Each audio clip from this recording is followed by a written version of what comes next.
Welcome back to this episode of the Etherwood Academy. This episode brought to you by Pocket Cowboy by Highlander Beer. Nice. That's what they call Yeah. me. Marshall, Oh, since you're saying dumb shit, why don't you dumbly say our recap? Oh my god. trying to remember order of events. Did we start finishing our readings or already in this place? We took the airship over. Okay. Yeah. And we did our readings. You started in the library, or leaving the library. Okay. Yeah, we got everything packed up. Most of us, I think, stayed up through the night finishing some readings and were able to return books back to the library before we headed out. And then we're able to read some more on the way to Nadiz, which is where we currently are. We were greeted with a tour guide who took us to where we would be staying the night, and then after that we kind of separated from him and were able to go and do some shopping where we found out some interesting things. Like there's a catacomb system underneath the city that is where they put all the poor people who can't afford things, and unfortunately we had to witness that twice, and it was very, very disturbing. However, we did make some friends with the people at the Uruk Forge. The Uruk family said that we were clearly outsiders and were asking us for assistance in taking out some slave traders, because that's a thing here. And so we are currently set to assist them in the morning to go and take out some slave traders before they can make their way into the city and do their dealings. After we got our mission, we went back to shopping, where we purchased some books, almost got apprehended and told on by a librarian because we were overstepping some boundaries. It's a whole thing. Found out you shouldn't barter here at all, and that makes it scary. And then our lovely Arab was super perceptive and found us a nice little cape shop where he stumbled across a very, very good magical cape that allows him to use the Dimension Door spell once per day. I believe it's the Cape of Montbank, something like that. It's in the chat right now. Montebank? Yeah, that thing. Cape of Montbank. Yeah. Yeah, that thing.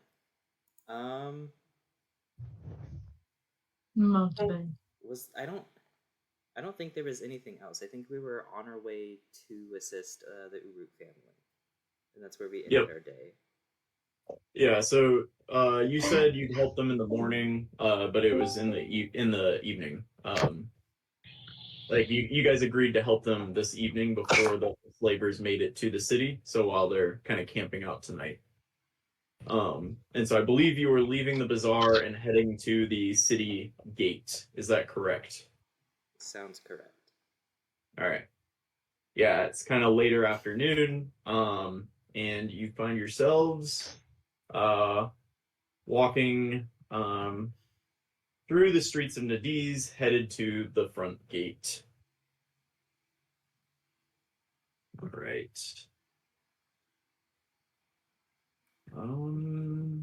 Sorry, not as prepared as I should be. There we go. Why did you all have to go down and see the poor people? We did not go and see the poor people. Someone came up to us and asked us for a little bit of money so they could feed their kids, and some city guards overheard her and grabbed her, took her around a corner, and we never saw her again. A different person we saw get taken away got shoved into a little room, and when we asked what it was, we were kind of just basically told to fuck off. So yeah, what we've learned about the catacombs so far has been in secret and not from people allied with the city, I guess. Well, Okay. the guards did tell you. They told Iam. That one guard told Iam because he was a fan of Iam's, and he was kind of laughing about the whole thing. Oh. Definitely made light of it. So, yeah, not the most likable bunch of people. Oh, we're also not supposed to ask people about the catacombs. We started at I think it was Cass that went around asking people about it, and every time she asked someone, they would be like, I got a dip." So Yeah. Okay. Yeah, not the move. don't ask for money, don't ask about the catacombs, and don't barter. Okay. So shut up about everything and be rich. Yes. Stop being poor. That's good advice. And you make your way to the front gate of the city. It's just kind of an open archway. You see a couple of guards that seem to be just about to kind of close up a gate, that like a metal wrought iron gate that seems to block this archway for the evening. And they'll kind of turn and look at you and say, "You won't be able to get back in until tomorrow morning." Well, what? No, you guys fine. That's what. Yeah, that's what me. All right, Yeah. hurry along then. Okay. Why? Can I ask why can't people come in during the night? Have you looked around our beautiful city of Nadiz? It is It's very beautiful, pretty. is it not? Yeah. You know why it's beautiful? No poverty. Very good answer. And do you know when poverty moves? Nighttime. At night. Very good. Now I'm please, gonna high get five on your them. way. Okay. See you tomorrow. Stop being poor. Yeah. And they'll just kind of like hurry, like usher you out as they close the gate behind you. What? And you'll see as you walk out, actually, as you guys are exiting, there are some people that seem to be packing up some stalls right outside the city gates that are that walk back in right behind you. They walk in before they close the gates. Sorry. Okay. But there seems to be about 4 stalls that were set up outside that are going back that go back in. Yeah, and as you kind of walk away from the city, you see a short way ahead of you, a couple younger orc men who are standing outside the city waiting for you.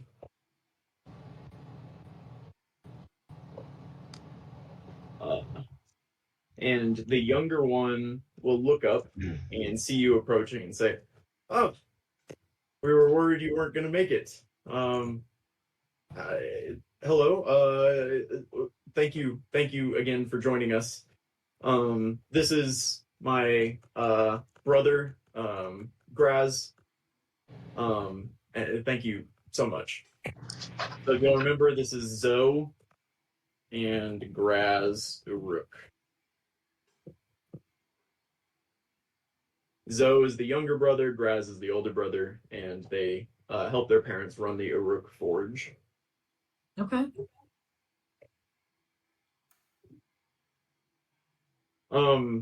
Okay. If what we've heard is correct, their camp is probably about 5 miles outside of town. And so we have to. What did Kara just drink or eat? I tried my wine, and she's not a fan. I was being brave about it. A dragon on it. It's like a lake that they drew a dragon over It it. tastes like vinegar. No, it It- doesn't. That's it. The bottle's cool. And it's a cool bottle. Anyway, So if our information is correct, they should be about 5 miles outside of town. There are some tar pits out in that direction that actually have fairly nice cover from sandstorms. And so if I had to guess, they're probably around the cliffs around the tar pits. So we should likely make our way that way, and you all seem fairly capable, so I think we'll follow your lead, if that's okay. We have the information, but we don't necessarily have the skill. Okay. Out of character, do we trust these guys? Yes, Yes. Okay. Yeah. 100%. Okay. Plus, they said they would teach Mog some orcish smithing techniques. So, yes. Okay. Yeah, I think we should go. I'll lead up the front. Mog, you want to stay in the back? Caboose it up. Aye, aye. Caboose it up. And I will take off. Cool. Yeah, it seems like out here, there's a fairly established path. And actually, as you walk, you notice there's old stone cobbles that you're walking on. They've been kind of covered by sand in places, but it seems like somebody at some point built like a road, an actual road here. And so you're kind of walk along these cobbles for a while. What does your Cass is familiar with the desert because it's one of her favored terrains. What does that actually provide you? Let's see.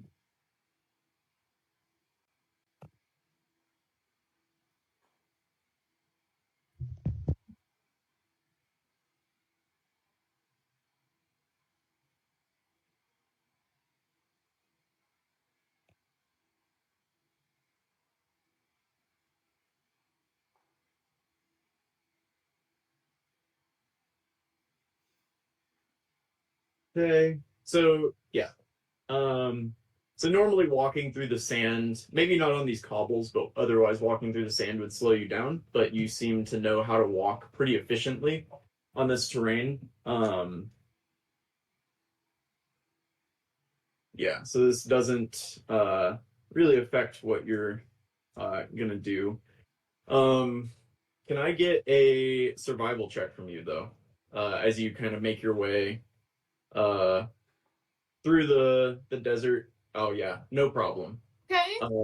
You don't lose the path at all. You manage to figure out where you're going, and it's kind of flat for a while until you come across the start of some terrain. And it's dark, so you don't see a lot in front of you, but you can kind of see the start of some rock formations that seem to form.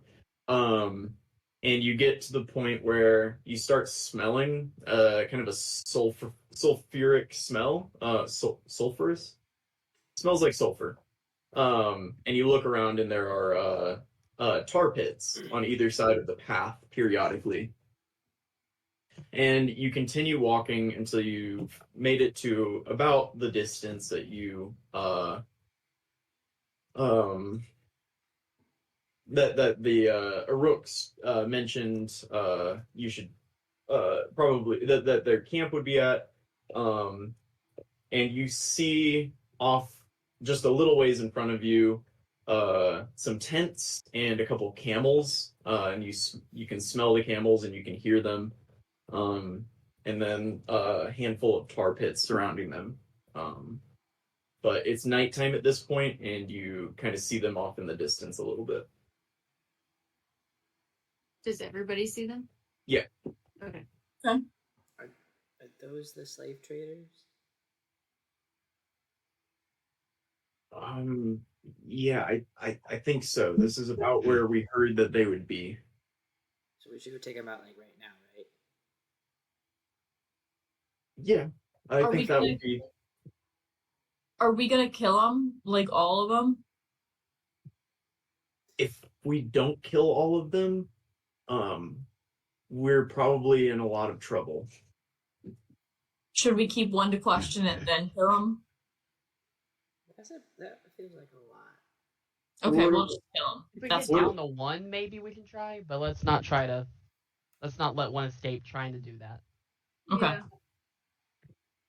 And you do see a fire as well. It seems like there's a fire, maybe with you can't really see anything other than that, but there does seem to be an active fire in the camp. Okay. Maybe we can have our sneaky people. How well armed are these guys? Are they going to try to fight us if we attack, or are they going to try to run? Are you asking Zoe? Yeah. I think to travel through this desert, you need to be armed. So, I would guess that they're armed, and prepared for, a fight if it happens. But I can't tell you for sure what they're. How far are they from us? At this point, they're maybe 100 yards in the distance. You kind of see them far enough that that you can kind of whisper and you're not worried that they'll hear you at the moment. I want to move up about 20 yards and see if I can spot a specific leader of the group. All right. Go ahead and give me perception.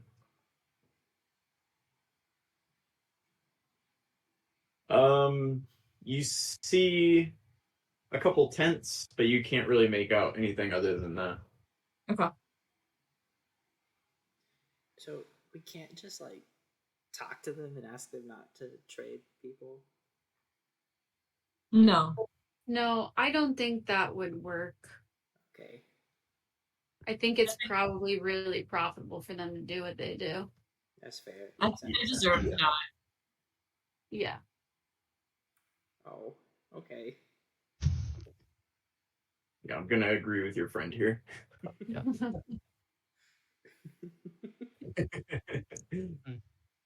Disagree. Cool. We should make a game plan.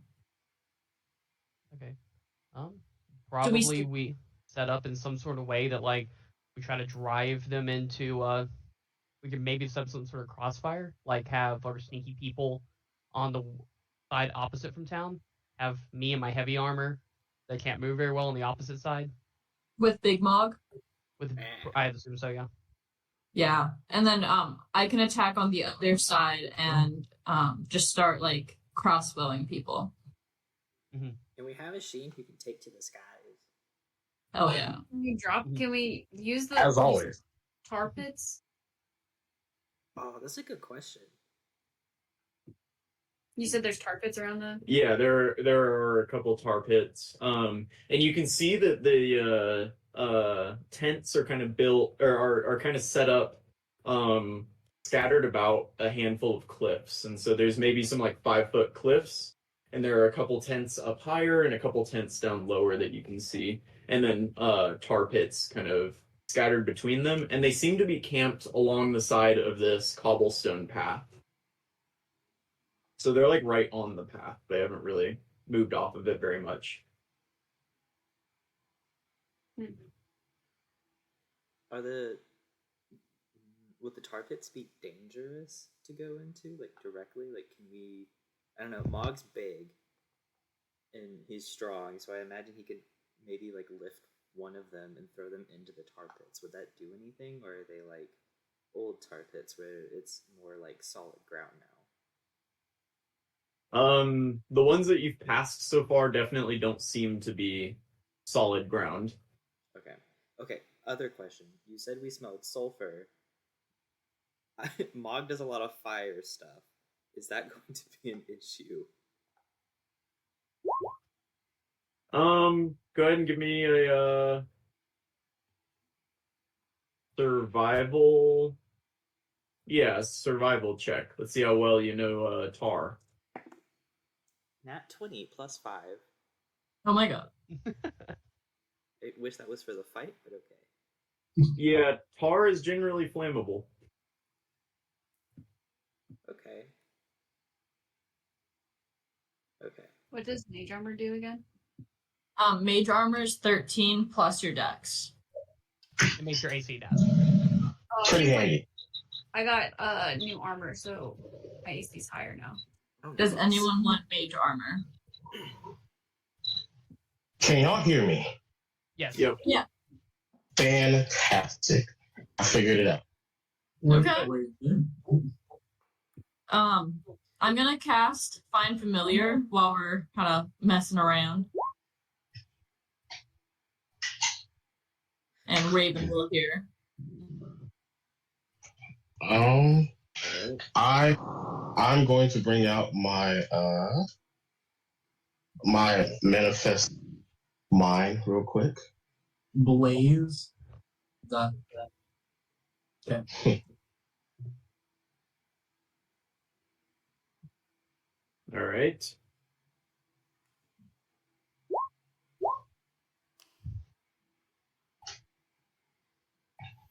Yeah.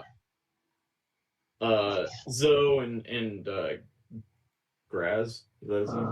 Yes. Will kind of look to you guys. Just tell us what to do. We really appreciate your help with this. But we're willing soldiers, so tell us what to do. I want you. Are you guys sneaky or are you loud? Graz is wearing pretty heavy gear. And then the other one who we've been talking to has studded leather. So he seems like to be stealthy. I'm going to put the loud one with the loud people, Mog and Arab, and then everyone else will be sneaky boys with me. What about Ian? Which group is he with? Sneaky. Okay. And then I think if we could have the loud boys kind of walk up on the path, and then the sneaky boys go around and attack from the back. Is that kind of possible with this layout? I'd probably Yeah, initiate with the sneaky boys though, so we get like, surprise attacks. Hopefully. Yeah. Yeah, so the way it's kind of oriented right now is Christian, you got a lot of feedback over there. Hold on. The way it's the path is kind of oriented is it's kind of down at the bottom of a sort of a valley, and there's cliffs on either side of it. But the sneaky guys could pretty easily climb up on the cliffs and kind of go around the back. Nothing is too difficult to climb over, I don't think, for you guys. Okay. Cool. Then let's do that. Yeah. Ian, we're about to attack some slavers. You're with the sneaky boys. That doesn't seem good. Wall is non-sneaky. Mog, Arab, and the heavy armor guy. I don't sneak very well. Okay, and you guess them three. Non-sneaky group then. Yeah, if you don't sneak well, you can go in the non-sneaky group. You also have to be able to climb fairly easy cliffs, which I think everybody except Ian I would make. Yeah, you're out of the group. Yeah, I'm gonna just go with the big boys. Yeah. Basically, run down the plan. Sneaky boys are gonna start attacking to surprise them, and then we go in. I mean, I'm not sure I want to attack these guys, so I don't know what they've done. They're slavers. They seem like All right. I mean, I ain't a slave, so like. No, sir. None of my business. All right.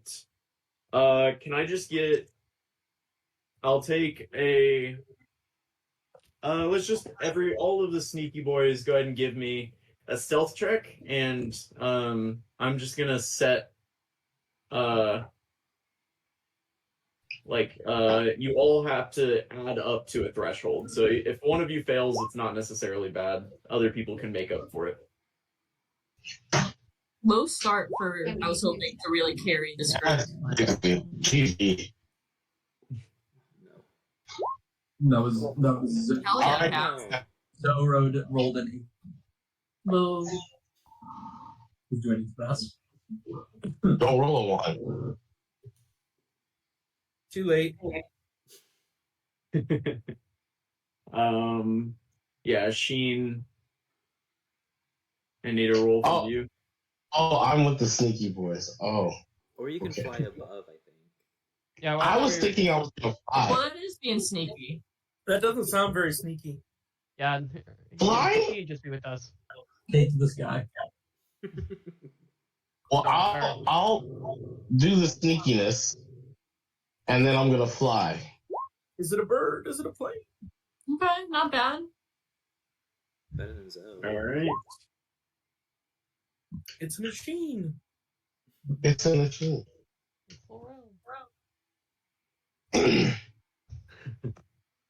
All right. Yeah, you guys. Whew. Just so you know, I was looking for an average of a 15, which you just hit. If you do the math, Wow. it's Yeah, exactly it an comes out average of even. a 15 right Oh there. my god. Wow. Okay. All right, and I Clutch. will take you over to what you see.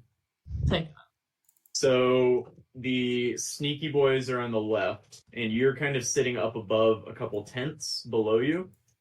The not so sneaky boys are over on the right. Hold on, my roll is being stupid. Oh, here we go. Okay, I get the plan. Now, can I get a perception check from one person in each group? I have a Hey. 2.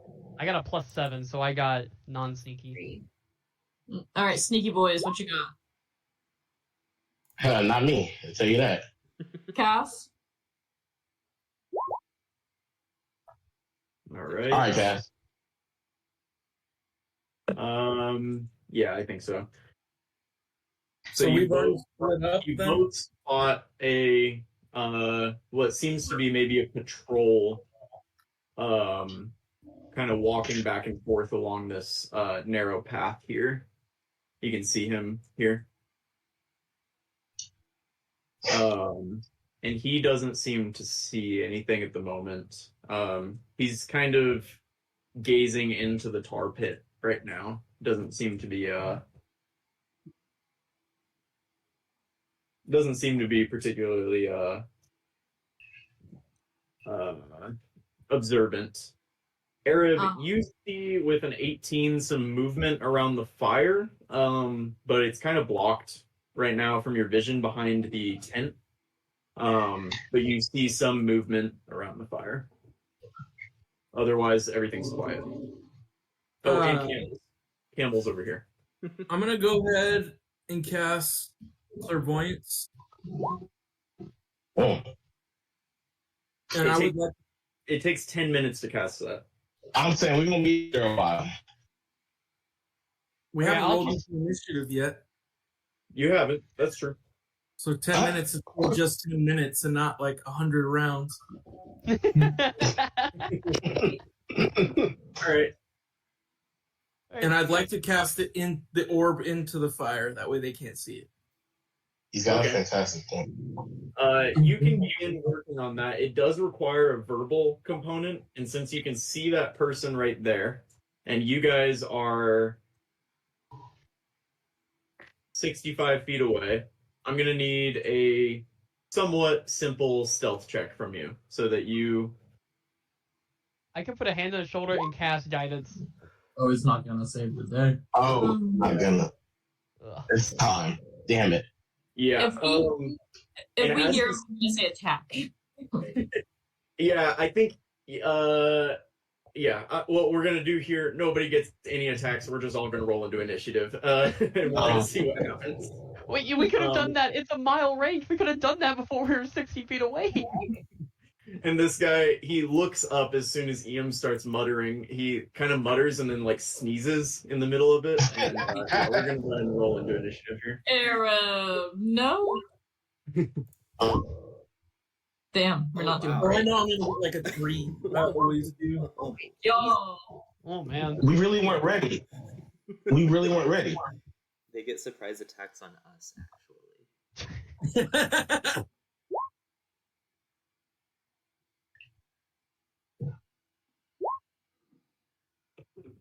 It's okay. I have. No, I mean, honestly, though, at least it's happening now and not the dragon fight. So we're good. I have a secret weapon. It's fine. Is Is it All right, fire? man. No, You've seen sleep. It needs to be fireball. it's purple liquid with pink cloud. Ooh, ooh. Don't know what it does, but I still have it.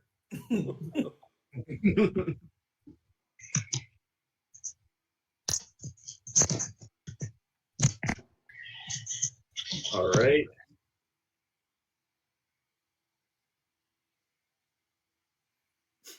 And starting things off,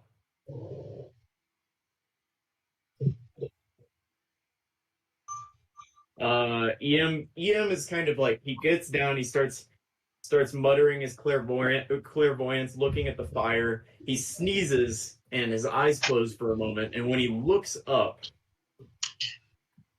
it seems like almost like the fire has leapt up in front of him as a hellhound covered in flame sprints up and begins to lunge at you, EM. And then shortly followed by a second one that what did I just do? Where is he?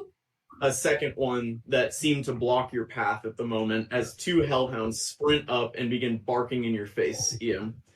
Do they attack? No, they sprint up in front of you and they're barking very loudly at you. And one moment.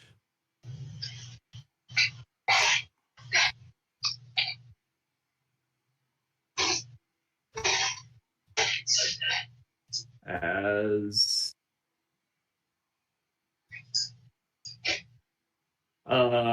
it is Lil Uzi's turn. Yeah, he will sprint up. No one has given him explicit instructions, but these are barking at him, so I'm gonna just real quick throw that in there. Yeah, he's gonna stab the one in front of him.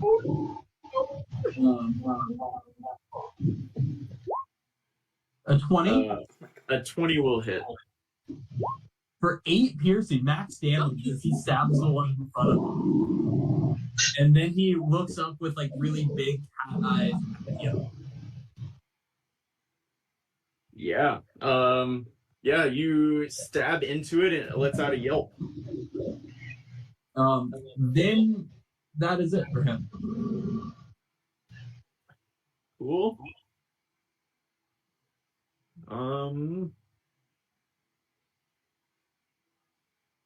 We're just doing this stuff over here. Still me, right? In just 1 second. Let's see. Yep, still you. Alright, is there space right here by him or not? Yes. Yes, in that spot there's space. Yeah. Then he will move forward and attack the other one. Hold on, is the hellhound a medium or smaller creature? Yes. Then he gets pushed back 5 feet. Why? It says it in the attack description. Yeah. Oh, nice. That's an attack of opportunity then for him, right? Exactly. Nice. Nice call. Yep, Ian, you can have that as it moves right there. Okay, I'm gonna roll. Technically for the Uruk as well? What? No, because he hasn't moved there yet. Yeah, he just moved there. Okay. I rolled a 2. That is not going to hit. Yeah, I didn't figure. So close. So Shit, I should use the spell. I have combat magic. Graz is gonna walk up, and Graz apparently is. Does it say? Yeah, he has apparently a long sword in one hand and a short sword in the other hand. If I'm reading this correctly. So he's about to go wilding. So that would be 1, 2, and then 3. Damn. Jeez, all of those hit. Nice. This is at the one that hasn't taken damage yet. Not bad. 15 total. Wow. Yeah. All of those, you slash into it, and as you hit, you kind of send flame in all directions. and it kind of sends little bits of flame off of it, but it takes all of that damage. Nice. Also, I don't think it's gonna make a difference, but I actually rolled a 6 because I have +4. I didn't realize that. It does not. That Try was it. easy. We found it. 6. All right, Ian, I believe, unless Uruk has, Graz has anything else. No, that's it. All right, Ian. Yeah, I'm gonna try to rapier attack again. This time I rolled a 17. Yeah, that'll hit. Okay. 1d8 plus 1 piercing. So 6 total. Yep. Yeah, you stab into it. And it lets out a yelp. These things are looking a little less confident now, but they're still barking loudly, angrily at you. Anything else, Ian?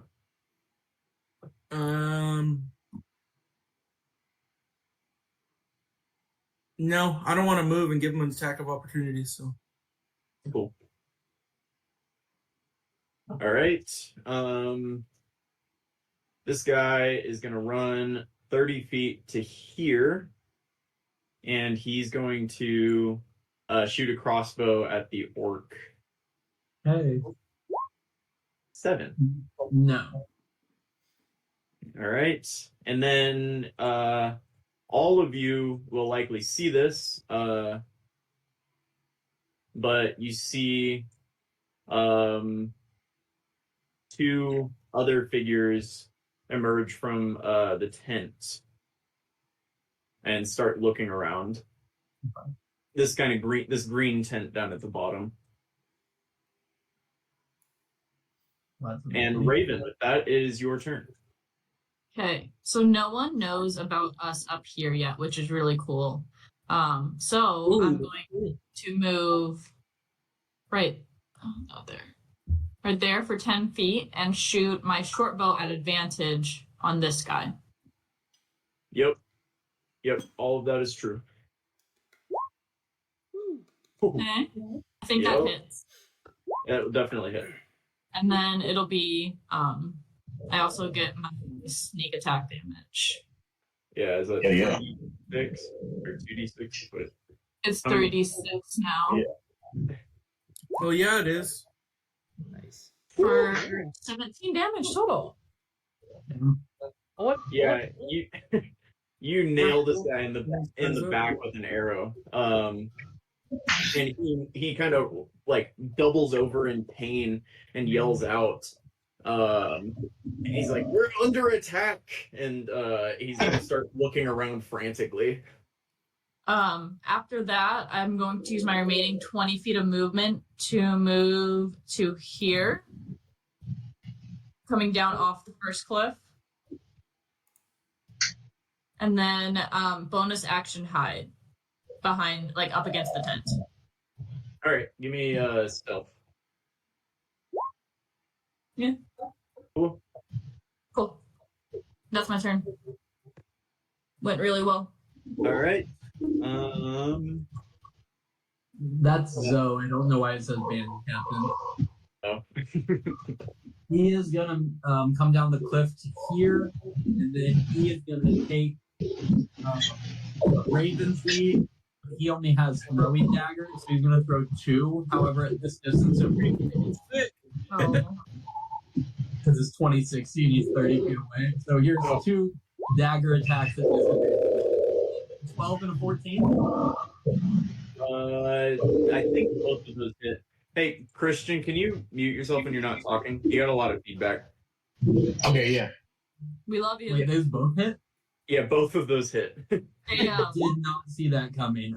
But yeah, 2 dagger attacks to the back. He's really not looking good. He just got an arrow that hit him like directly, like right in a vital spot, and then two daggers are now sticking out of his back. He kind of looks like a really sad porcupine. That's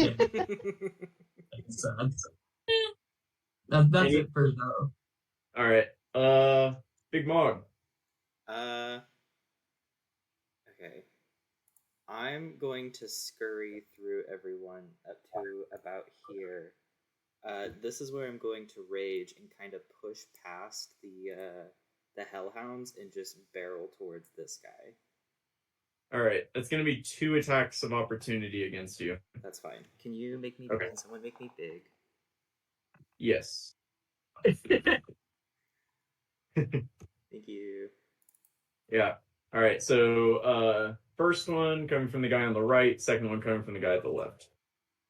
I'd say nat 1. Oh, I'm rolling to GM. Sorry. It was a nat 1 though. So. Wasn't out. And now a 17 from the one on the left. That hits. All right. For 11 piercing plus 3 fire. Do you have any like resistance to fire? I do. Nice. Yeah, he So does. anyway, 7 damage total. Yeah. Not bad. All right. Yeah. So they take a little bite at you, but you manage to get past right to this guy who isn't even looking at you at the moment. He's like doubled over in pain, trying to pull things out of his back. I'm just gonna walk up and have my sword at the ready, and then just kind of like flip it to the blunt side and just kind of like baseball bat him in the ribs. Yeah. All right. You're not even gonna kill him? No, well, actually, I don't. Okay, so whenever I rage now, I do only fire damage. Can I? What? Yeah, it's a subclass thing. Can I do non-lethal damage with fire damage?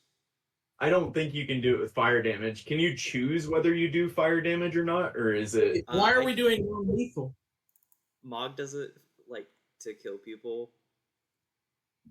I mean, we've killed monsters, but we haven't had the opportunity to kill a lot of people, and Mog's kind of against it. So I don't know. A barbarian. I'll let y'all decide if I can. It says you can choose one weapon that you are holding and infuse it. Oh, okay. The second paragraph, when you enter, you can choose. Are you choosing not to? Yeah. Just so you know, Mog, I'm gonna step on this guy's throat and kill him when you walk away. It's gonna be a waste of an action. As long as it's not Mog doing it, I think that's okay. So first, just giving you a heads up. Yeah, so 23. I will say now, since you've entered your rage and you've chosen not to infuse it with that damage, it's not going to have that damage. That's fine. Okay, like for while you're raging. Okay, so follow-up question. As a bonus action, I can choose to change the element that it's infused with. Oh, there you go. Then yes, I would say you could change it then. Yeah. Okay, cool. Sorry, just getting logistics out of the way. You're good. 23 to hit. Yeah, that'll hit. For let's see, 4 plus 2 plus 6, so 12 slashing or bludgeoning. Yeah, you like whack him into this cliff here, and he slumps down, unconscious. Okay, cool. That's my turn. Okay. One movement. There you go. He's got a little sleepy face on him. All right.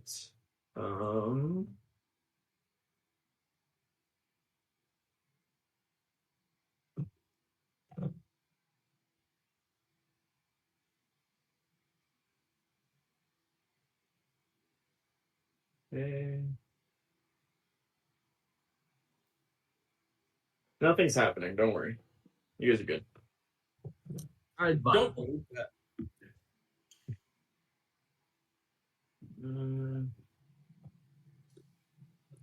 Just waiting for Cass to send arrows at these fuckers.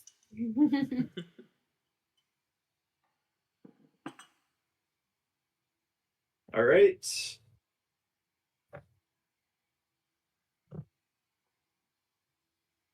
Can I get, or actually, never mind. I don't need a perception check. Raven, right next to you, outsteps somebody who doesn't seem to notice you at all. And they walk right past you out that tent.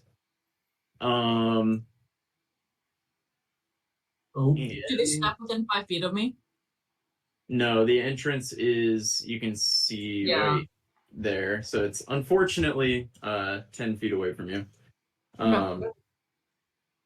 But they're gonna step out and take a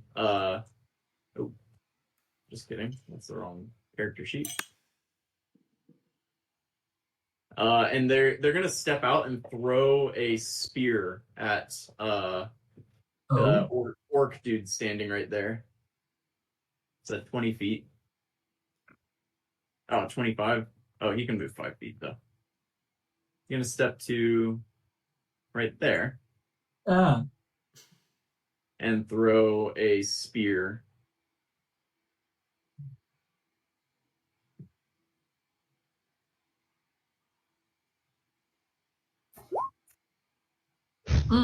Oh my god. It stabs his friend in the tent. He does throw it into the other tent and seems to make a mess of that tent. All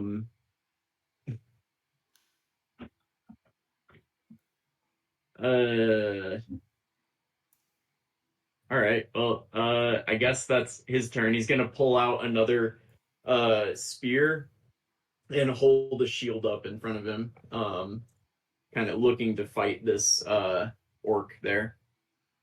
And Asheen, it is your turn. All right. Can you hear me? Yep. Is the feedback a little bit better? Yeah. I turned off one of the headphones. Okay. So right now what I'm gonna do is I'm gonna fly 30 feet in the air. And flying 30 feet in the air, do I see anything? Well, correction. Can I see them over here? Can you give me a perception check?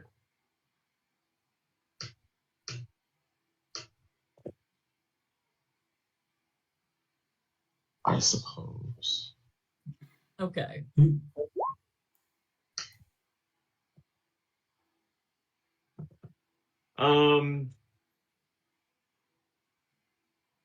You can see this guy, not this guy. Can I see? Well, actually, no. Never mind. Let me move a little bit. Let's see. 5, 10, 15, 20. Right here. I'm still 30 feet in the air. All right, you're 50 feet above ground level, just so you know. My lord. All right. He'll be okay. Can I see the guy below me? Yeah, he was not being quiet. Okay. I'm just gonna hit him with fire. With what? Firebolt. All right.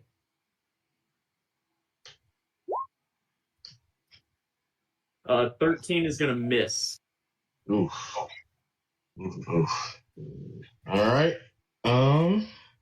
As a bonus action, 5, 10, 15. I'm gonna move this guy right here. So that's a 10-foot cliff.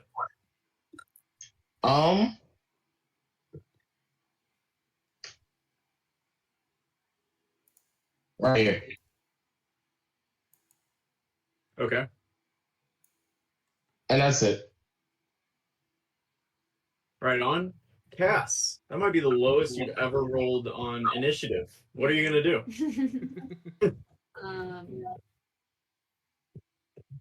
I will go to here, and then I'm going to shoot a couple of arrows. I'm going to infuse my dramatic infusion. I'm going to do some cold damage. All right. Can you pass me Nova's maps?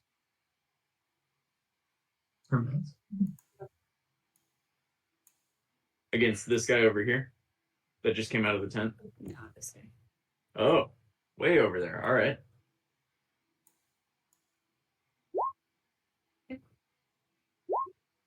Oof. That is going to miss. But That one will hit. Okay. Yeah. With 2d4. Wait, you got 3? You have 3 longbow attacks? Good ambush here. In the first round, I get 3 attacks. Right. Okay.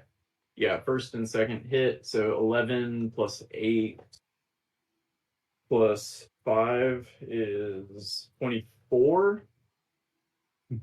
Yeah, this guy kind of stepped out of the tent. He's like looking around right now, trying to figure out what's going on, and he just gets pin cushioned with a couple of arrows right there. And now he's not doing too well.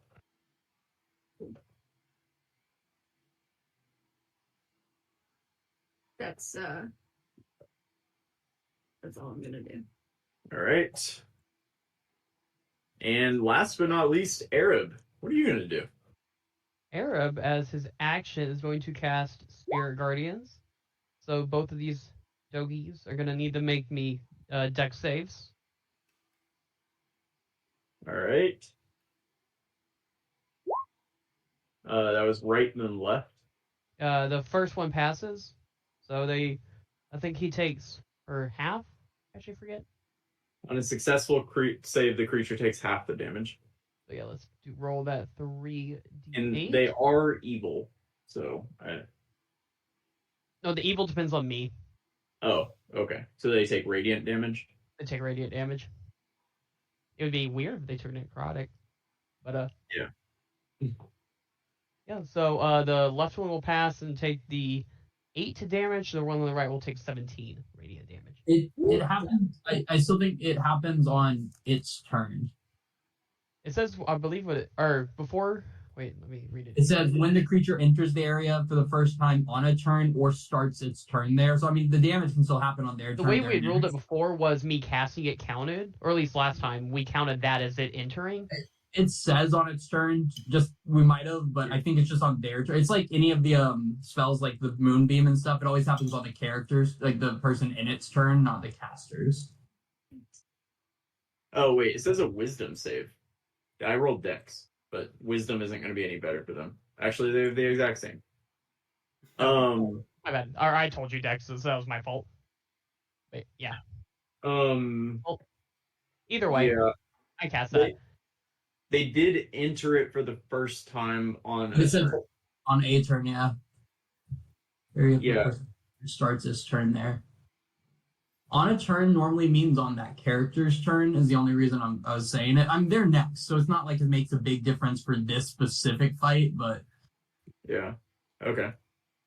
17 and 8. Correct.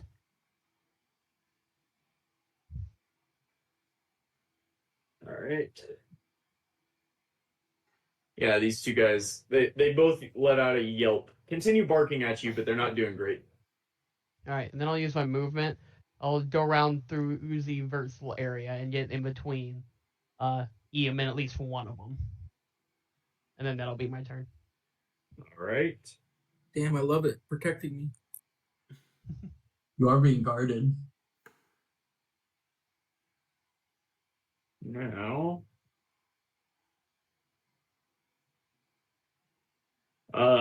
the hellhounds are barking at you.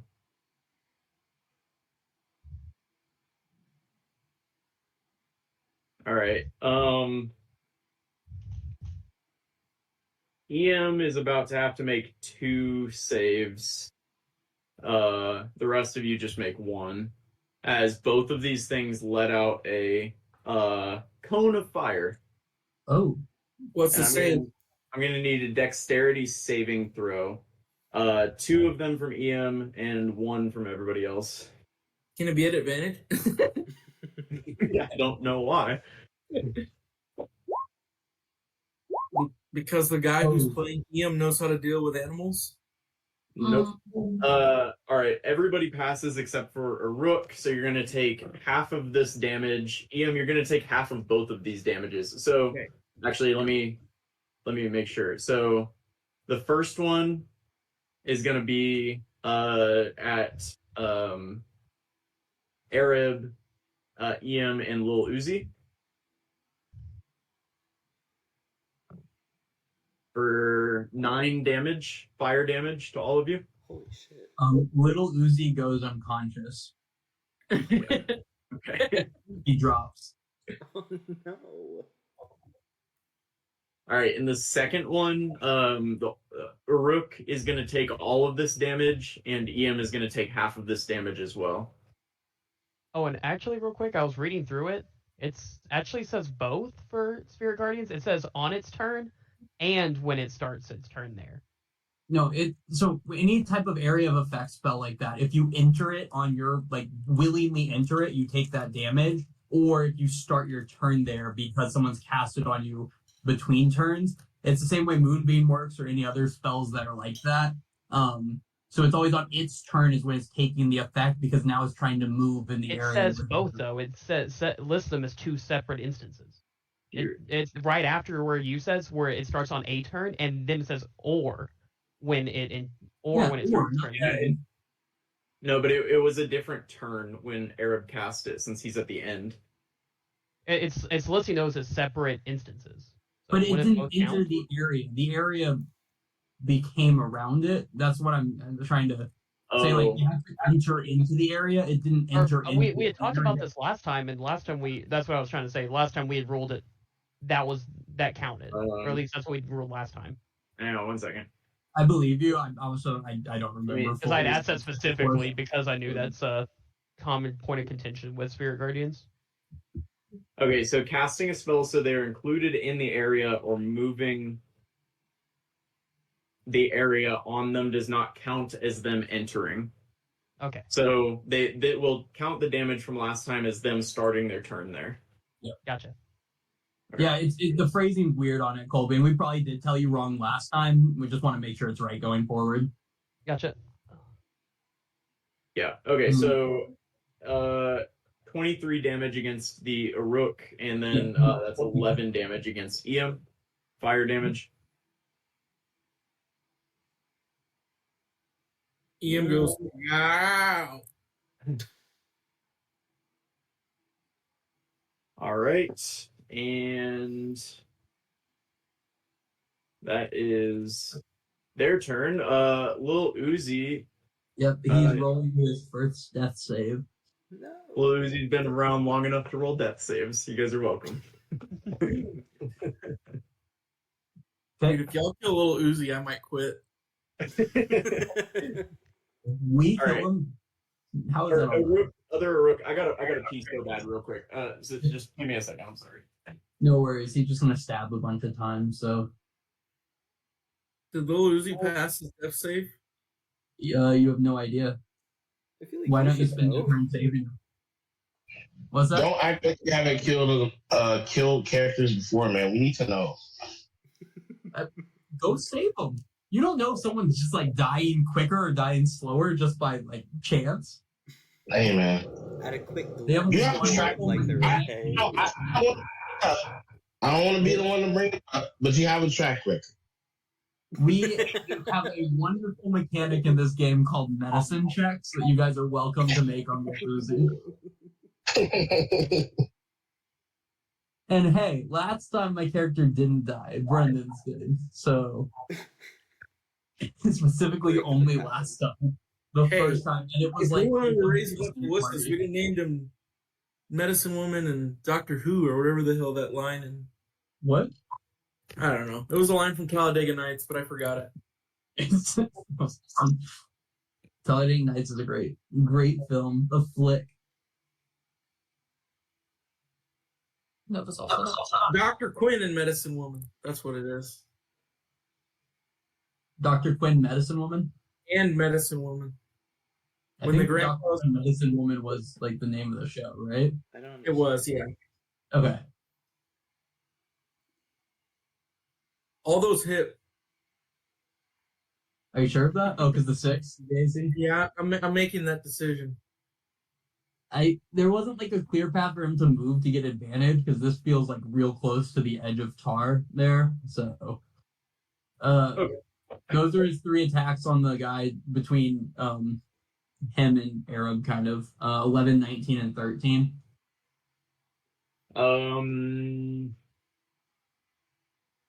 19 hits. Oof. Mm. 6 slashing. He did a lot more last time, it felt like. Yeah, it lets out a howl. That one is not doing very well. Yeah. Anything else? No, Raz? that's it. Ian, you just got roasted a little bit. What are you gonna do? I'm gonna cast Hypnotic Pattern. Okay. Can someone? So is this 30 feet, or is that 60 feet since it's on each side? Well, that would be 90 feet, but Wait, I can't see. Oh, okay. Or would this be 30 feet? A 30-foot cube. No, I think 30 feet I think it's So like that. is 30 feet on each side. Okay. Mhm. Well, then Yeah, that's where I'm gonna cast it. Wait, so that's 60 feet on each side.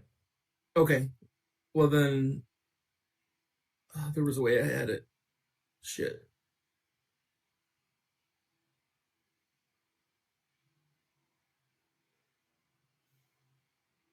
Yeah, 30 feet to a side. Like this. that's good. Okay. All right, I got you. It has to be a Wisdom save. Spell save 16. Wisdom save. It's a hit. Not you pulling those back in. I just want the bot.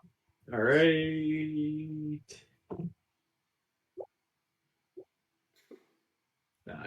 They fail. And then what happens? Each creature who can see the pattern must make a wisdom save.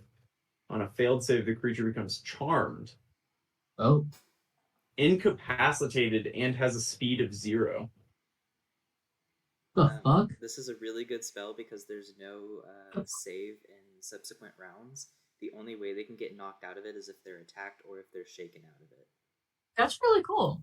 It's a really good spell, especially with someone with a high spell save DC like Eam.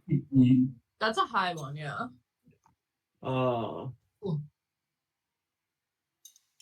They're charmed. Yeah. They heard my pipes and they said, "Oh fuck." All right. A Sheen and anybody, well, Mog. You guys see somebody fall out of invisibility in front of this tent here. So wild. So wild. They're about to die. It was damn good, Ian. That's why I wanted to make sure it got that 10. Because I was that is why he's Team E. Yeah, that was right there. he was just outside of the tent, but you got her there. Anything else, Ian? if I move, they get an attack of opportunity, right? If you move out of their range, yeah. Also, is a medicine check a bonus action or a? No. It's an action. Okay, then no, nothing. I'd like to check on my friend, but you all aren't letting me. Oh my god. Oh my god. Well, you were gone. Music was passed or not, and I was like, use a medicine check, and they all complained about that. If I would have got crucified for it. I just want to let y'all know. I'll tell you. Can you mark those people as charmed, please? Yeah. What? No, hang on. Let's see. Third. What's the charmed logo? Is there a little smiley face? Yes. Oh, they got a little heart. little heart with chains. There you go. They're all charmed. God, I can't believe they all failed that. It's real bad. And they're charmed. They're incapacitated. Oh, okay, so maybe they're not. So that's interesting wording. Are they charmed, incapacitated, and have a speed of 0, or are they just incapacitated with a speed of 0? All three. Yeah, that's ridiculous. All right. And they can't even move their arms, right? That's really all incapacitated does. I don't know what they would do. The way I picture the spell is they're literally just like staring off into the distance. I see their little eyes. No, they're staring at Ian. They are. His melodic voice. Can't take actions or reactions. So they can't do anything. They have nothing. Right. Raven, it's your turn. The heart is the word not to touch. So this person still doesn't see me, so I would be able to attack them at advantage. I'm going to move here, and then I'm gonna take out my. When you move, can I get a stealth check?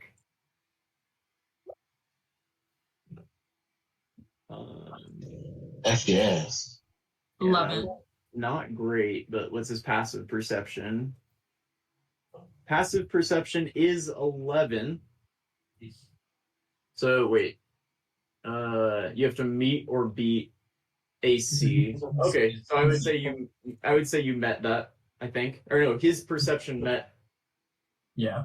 Your stealth. Yeah. So he kind of turns around as you get there, as you go to attack. Can I stand there? How far up is your Fae or your whatever he is Blaze, Christian? That's actually my manifest mind. I just like this picture, but it offers no advantage or anything. It's specifically for me. Okay. Sorry, guys. You can stand there though, yes, Raven. Okay. At advantage. 18.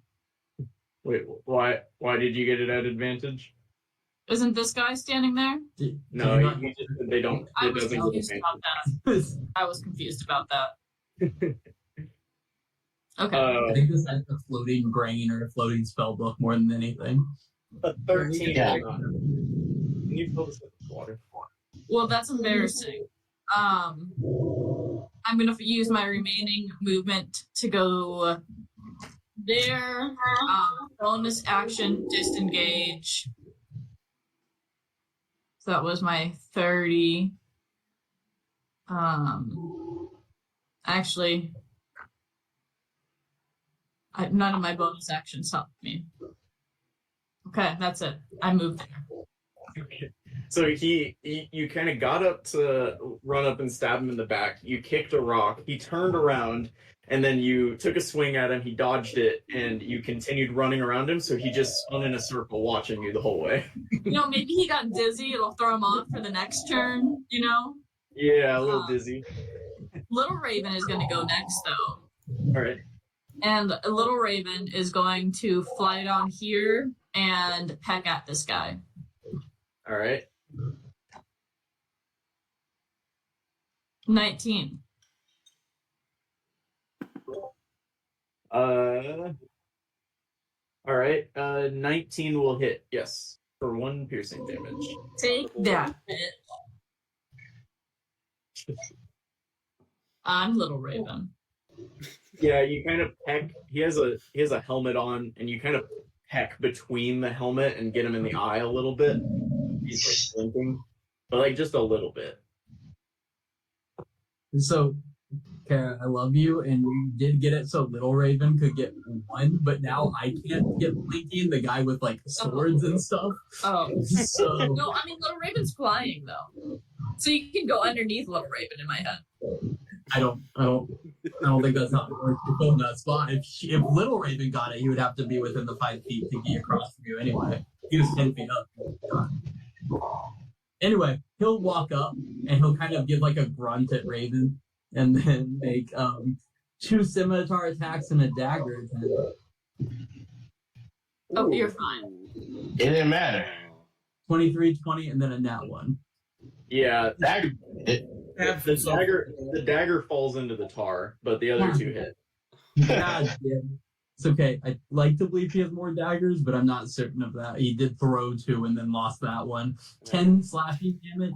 Imagine how much different that would be if you could flank. Hey! That's the thing. Yeah, he just drops the dagger and just looks at Raven like, you. He's like, good thing the bird got it back in. It was important for me. I just, after doing it, I'm like, what are you doing? You're making it so hard for him to flake. That's it for Zoe. Gonna go pee. All right. Mog, it is your turn now. After witnessing the fire, I'm gonna spin around and start going after the hellhounds, still using the blunt side of the cleaver. I'm gonna take 2 swipes at the left one. Are these at advantage because of Arab? Yes. Okay. 25 for the first one. Yep, that'll hit. And 23 for the second one. Yep.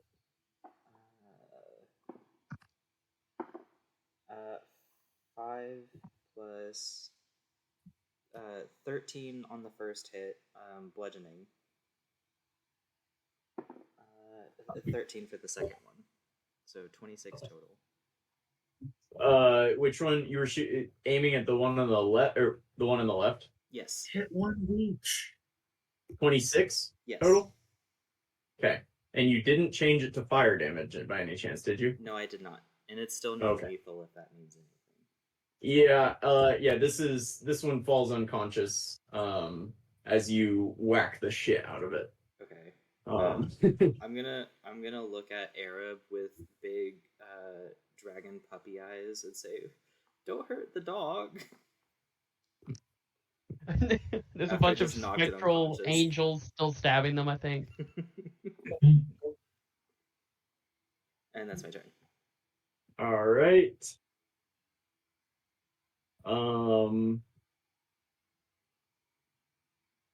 I don't think she can do anything.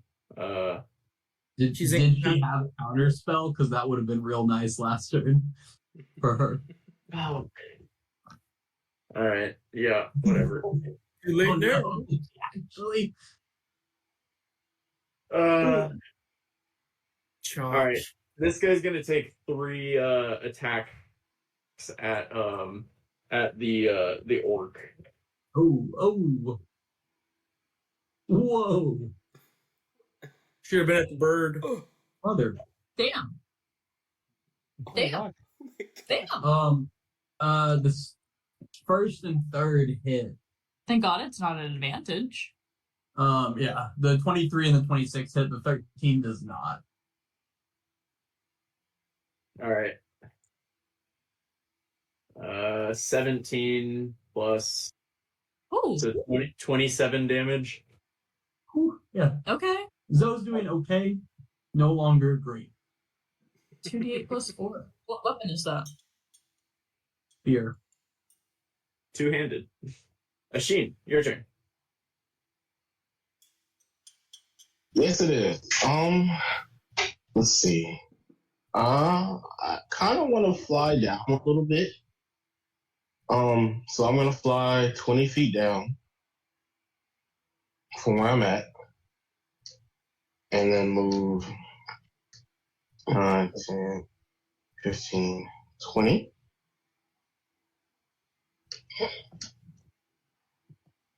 And can I see 20, 25, 30, 35, 40? Can I see the hellhounds or anything?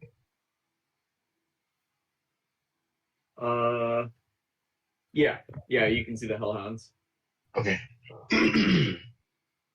I am going to hit this one. Which one? Right or left? Up the middle.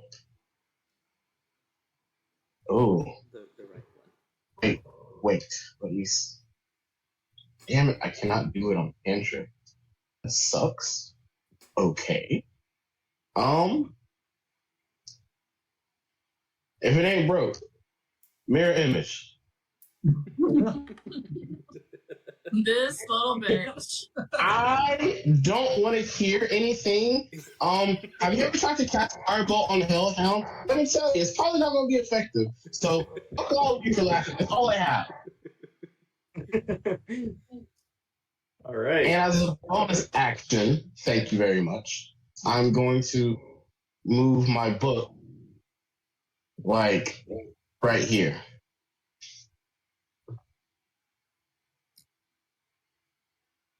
What is the And book? what'd you say? What does the book do for you? So the book is essentially like it channels my spells or whatever. So I can shoot as if I'm the book itself, as long as it's within 100 feet of me, and I can communicate with it telepathically, and it can communicate with me, and it can see in dark vision and stuff like that. So hypothetically, I can send it into a cave and attack people before it even sees me, and it can't be attacked. So it's just chilling. Pretty sick. It's like an extension of me.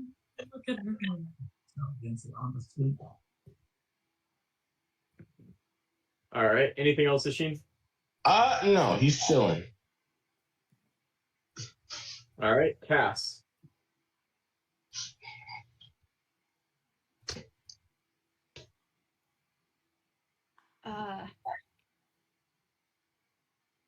If I stand here, can I shoot at this guy? Yeah. I'll do that. Straight down on his forehead.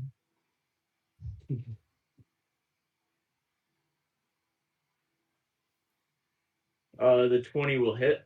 I have a question about the proficiency bonus because we're in my favorite terrain. What is your favorite terrain, give you? Using your proficiency bonus is doubled if you're using a skill that you're proficient in. Shooting a weapon is not a skill. Oh, okay. I don't think. It takes skill, but it's not a skill. Yeah. What is a skill? Any of the little words that you click. Oh, Like survival medicine. Yeah. Gotcha. Okay. That's in your screen. A D4. Gross. Yep.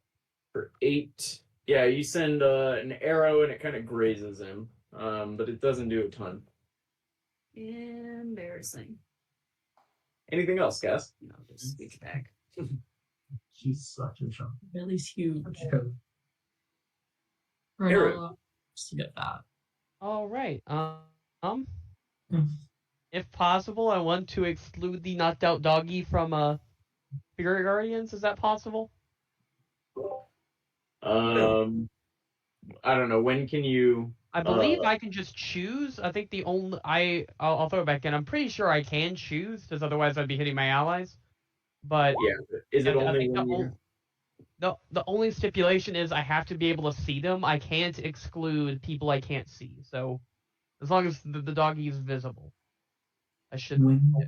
Off the top of my head, I should be able to exclude it. More creatures to see.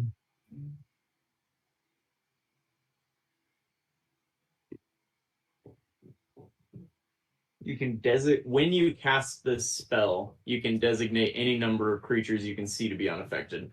I'm gonna say no, and it's gonna kill that dog. Sorry. On its turn. We've had that ruling. Yes. True. If the dog starts its turn in there. Yeah. Unless you want to uncast it, then you can recast it. That's a good idea. He will just dispel it. Just drop it, concentration on it. Okay. And then he will Booming Blade. So here's the thing. Normally you can do non-lethal attacks. With Booming Blade, even since it's a cantrip on top of a melee attack, could I non-lethal with a booming blade? Why are we doing non-lethal damage? Just kill this fucker. His puppy dog eyes. Did you see Mog's puppy dog eyes? It's covered in fire. It's from hell. Like, No, What Hey, I could just booming blade it. Forget it. Also, I think we've ruled that like elemental Alright, and magic damage can't be non-lethal, which is why I didn't set my sword on fire. Then I'll also get a D8, I believe, from... Yeah, I'll get another D8 on top of that. So, really good on D8. So, 12 damage on that. And that one you send a boom and it kind of blows into little fiery bits. Oh no! Mom looks a little upset. He was judging me, like motioning at Ian. and then as a bonus action, he will cast Healing Word on little Uzi Vert. He'll get another, I think, or he'll get another 3 because of that. So Uzi Vert has 10 HP. well, his max is only 7, but he's Yeah. Oh well. he had passed his first one, so Y'all haven't been leveling up little Uzi Vert, and I don't appreciate that. Little Uzi hasn't been doing shit. He just follows you around and says, Hear me out. says no. We do level little Uzi Vert. That way, if Ian somehow meets a tragic fate, he can come back. He plays as little Uzi Vert. he just becomes Little Uzi. It's pretty good. Little Uzi like picks up his dad's pocket knife and his fiddle or whatever he plays. Ukulele, thank you. Ukulele, the fiddle, same thing. Hell different. All right, well, just in time. Little Uzi, you're prone but awake. Oh yeah. He will What a guy. pop up and just like guns, like slinging, just like looking around, trying to find something to hit. When he doesn't find one, he will move. What's his movement? Is it going to be like tiny? Oh, 30 feet. Okay. He will move 15 feet to right here and take a. Ooh, I don't think he can see anything. He has a sling, range 3120. No one's communicated to him that these guys are no longer enemies. That one's Bullshit. unconscious, though. He was Get a out of fun- here. That Let one's me- unconscious. Let me All see. right. Hold on. No, he's aware. He's not going to do it. He's good. He just looks at Iam eyes wide again. I thought I was going to have to cast Silvery Barbs on little Uzi Vert, and I was going to be mad. Normally he rolls like a 2 or less on his intelligence check. That was a really good roll. That's it. All right, Graz. Graz is going to sprint 60 feet to right here, and that will be his turn. All right. Ian, is that thing you cast a concentration spell on them? It is. Okay, good to know. But I have Warcaster, so fuck you.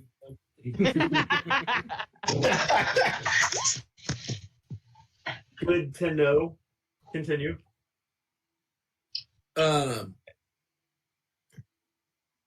I'm going to follow Worky Boy's lead and move to right here. I'm going to use my bonus action to tell little Uzi Vert to stay back, so I don't want him to die again. And because I don't believe in this bullshit of we're going to attack these guys and not just kill them, I'm going to shoot a short bow at this guy. He's unconscious on the wall.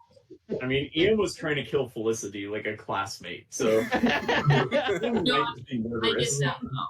Fuck those. Does a 13 hit? Music. People assume you're a nice guy, but it's at advantage since he's unconscious. Oh, a 13 does hit. It's fine. Yeah. Okay. Then it's 1d6 plus piercing. You kill him. It's an automatic. He's dead. Okay, cool. wait, this random thug isn't making death saving rolls? be clear, Mog, my mission now is just to kill all the creatures in spare. So Leave the dog. Leave the hellhound. That's all I ask. Oh, forget the human being. Let's kill the incarnate hellfire. Mog has this is America. Is it America? This is Nairn. Anything else, Ian? No, that's all. They can't do shit. Raven, your turn. Okay. Cool. Raven is at advantage. Attack. 20. Not one. Does a 20 hit? Yeah, that 20 does hit. Thank God. For 11 plus, that's like max. Why doesn't it just add my sneak attack anymore? For 21 damage. Not bad at all. That's pretty good. Yeah, that was pretty solid. He kind of doubles over in pain. You really got him with that one. Okay. Anything and else? then, yeah, I'm actually going to move here. And Little Raven is going to take an attack. Not at advantage. 11. 11 is going to miss as Little Raven kind of pecks at his helmet a little bit. All right. Then Little Raven is going to fly down here as I tell her, go help someone else. We got this. So she's going to go to there. Ah, well, Turn. Take the attack of leopards. yeah, she's about to take an attack. Oh, shit. Oh no, Raven's done for. I forgot. Oh. He's you know, like You were I forgot. Little Raven. I forgot. You were little. Yeah, obviously. Little Raven is on his spear now. Like, Oh, it's not a real Raven. It Oh my God. disappears, but yeah, you're right. I'm Damn. sorry. I'm not that sorry. Little Raven pecked him in the eye a little bit. He's not upset about it. All right. Aruk, number 1. Yes. How many daggers did he bring? Let's say 2. Well, he's already thrown 2 and lost 1 in the tar, so he had 3 at least. Oh. In that case, two scimitar attacks at advantage. 10 and 24. 24 will hit. We're 8 slashing. That's tragic. That dagger would have come in handy here with his offhand. Well, this guy only had 2 spears, so he's No, that's fair. That's fair. you only get 3 daggers. That is it for Zoe. Should have brought more daggers. All right, Mog. EM is going around on a murderous rampage, picking up your your scraps. I'm gonna run past him, and as I do, I'm gonna say, "Please leave the dog. I promise it's okay." And then bonus action, I'm going to alight my sword and get the fire damage going, and I'm going to reckless throw my sword at this guy. Holy oh, don't miss. Yeah, don't Yeah. miss. It comes Is back it to me. that was just in the way? Okay. Okay. Well, don't miss because there's a lot of friends there. What are we talking about? I Miss? will still worry about if he tries to hit me. I think that's good. Not be stab Zoe. Well, technically it wouldn't be a successful throw. So I couldn't still pretty far. Ooh, okay. First one is a 9. A 9 is gonna miss. Okay, cool. Second one is a 15. So you throw it and it comes back to you, and you throw it and it comes back to you. Yep. Oh, like It's a boomerang. My elemental cleaver thing that I got for being 6th level. Yeah, it's It just reappears in my hand at whether I hit or miss. all right. What was the second roll? 15. 15 will also miss. Okay, cool. That's my turn. Yeah, so you kind of yo-yo your sword a couple times. And that's it. Yeah. nothing you can do if you're incapacitated? Nope. All right. She's seething with rage at the moment. No, she's not. She's having a great time. No, all the people around her are also incapacitated. Otherwise, they could just shake her. It would be a really easy fix, but Yeah. Anyway, this guy is going to he didn't like the damage that Raven just dealt, so he's going to take 3 attacks at Raven this time. Okay.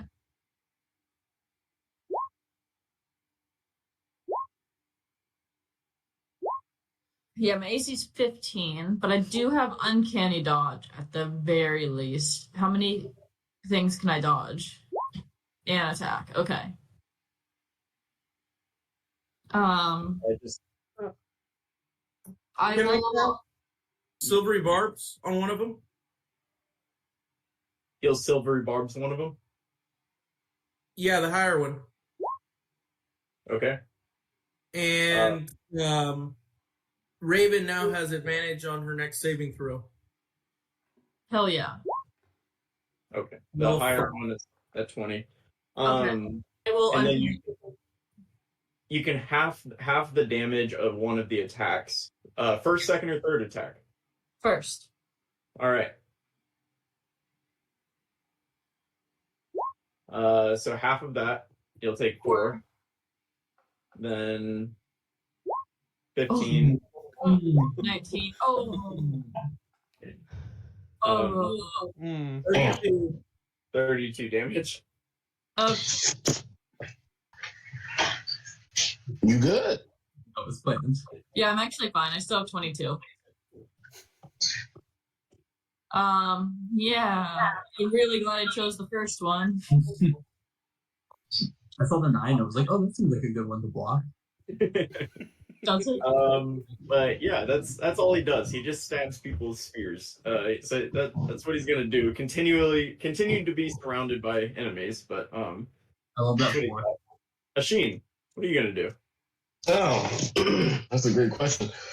Ashin is going to hit old boy with a firebolt. Which one? The last Let's Yes, fear guy. Okay, let's see it. Let's see. D&D. I'm telling you, if you roll in that one, okay, there you go. I'm trying to hit Yeah, that'll hit. Yeah. Yeah, he just seems to be eating this damage. I mean, you guys just keep whacking him, and he's taking it. And he's not doing too hot, but he continually takes damage. And I'm moving my mind right here. Okay. At some point, you're gonna have to explain to me again what that does and means, but not right this second. When it affects things, we'll get into it. Anything else, Ashin? Or Ashin's mind? No, that's it. Cass, it is your turn. I will. Spend that much. You get to where I begin. Okay. I'm gonna cast Ensnaring Strike this time. All right. And then shoot him. Let's see it.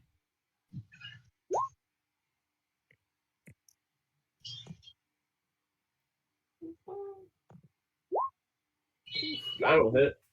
And what kind of save is it? Or it's not a save, right? It's just It's a yes. Oh, strength save. Oh, he's got +7 to that. Let's see. It doesn't matter. God, these guys are never mind. So he's restrained. He takes a 1d6 damage on the start of his turn, right? Yeah. Yeah. That one for now, and a d4. God damn it. So he's restrained at this point too. Yes. Okay. Wow. Good. Just in case. That's it. Minus another 1 damage. All right, cool. Yeah, he is now surrounded by vines and a pin cushion full of arrows, and yeah, he's stinging real bad. You guys have stabbed him a lot. Arab, your turn. Arab will move 5, 10, 15, 20, 25, 30 right there.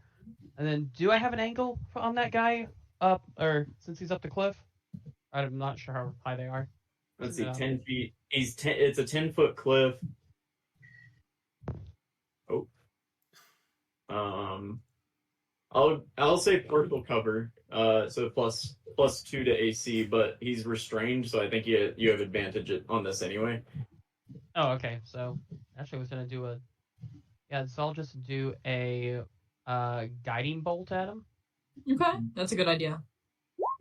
Oh, I need to do the actual roll for it. Let's do that.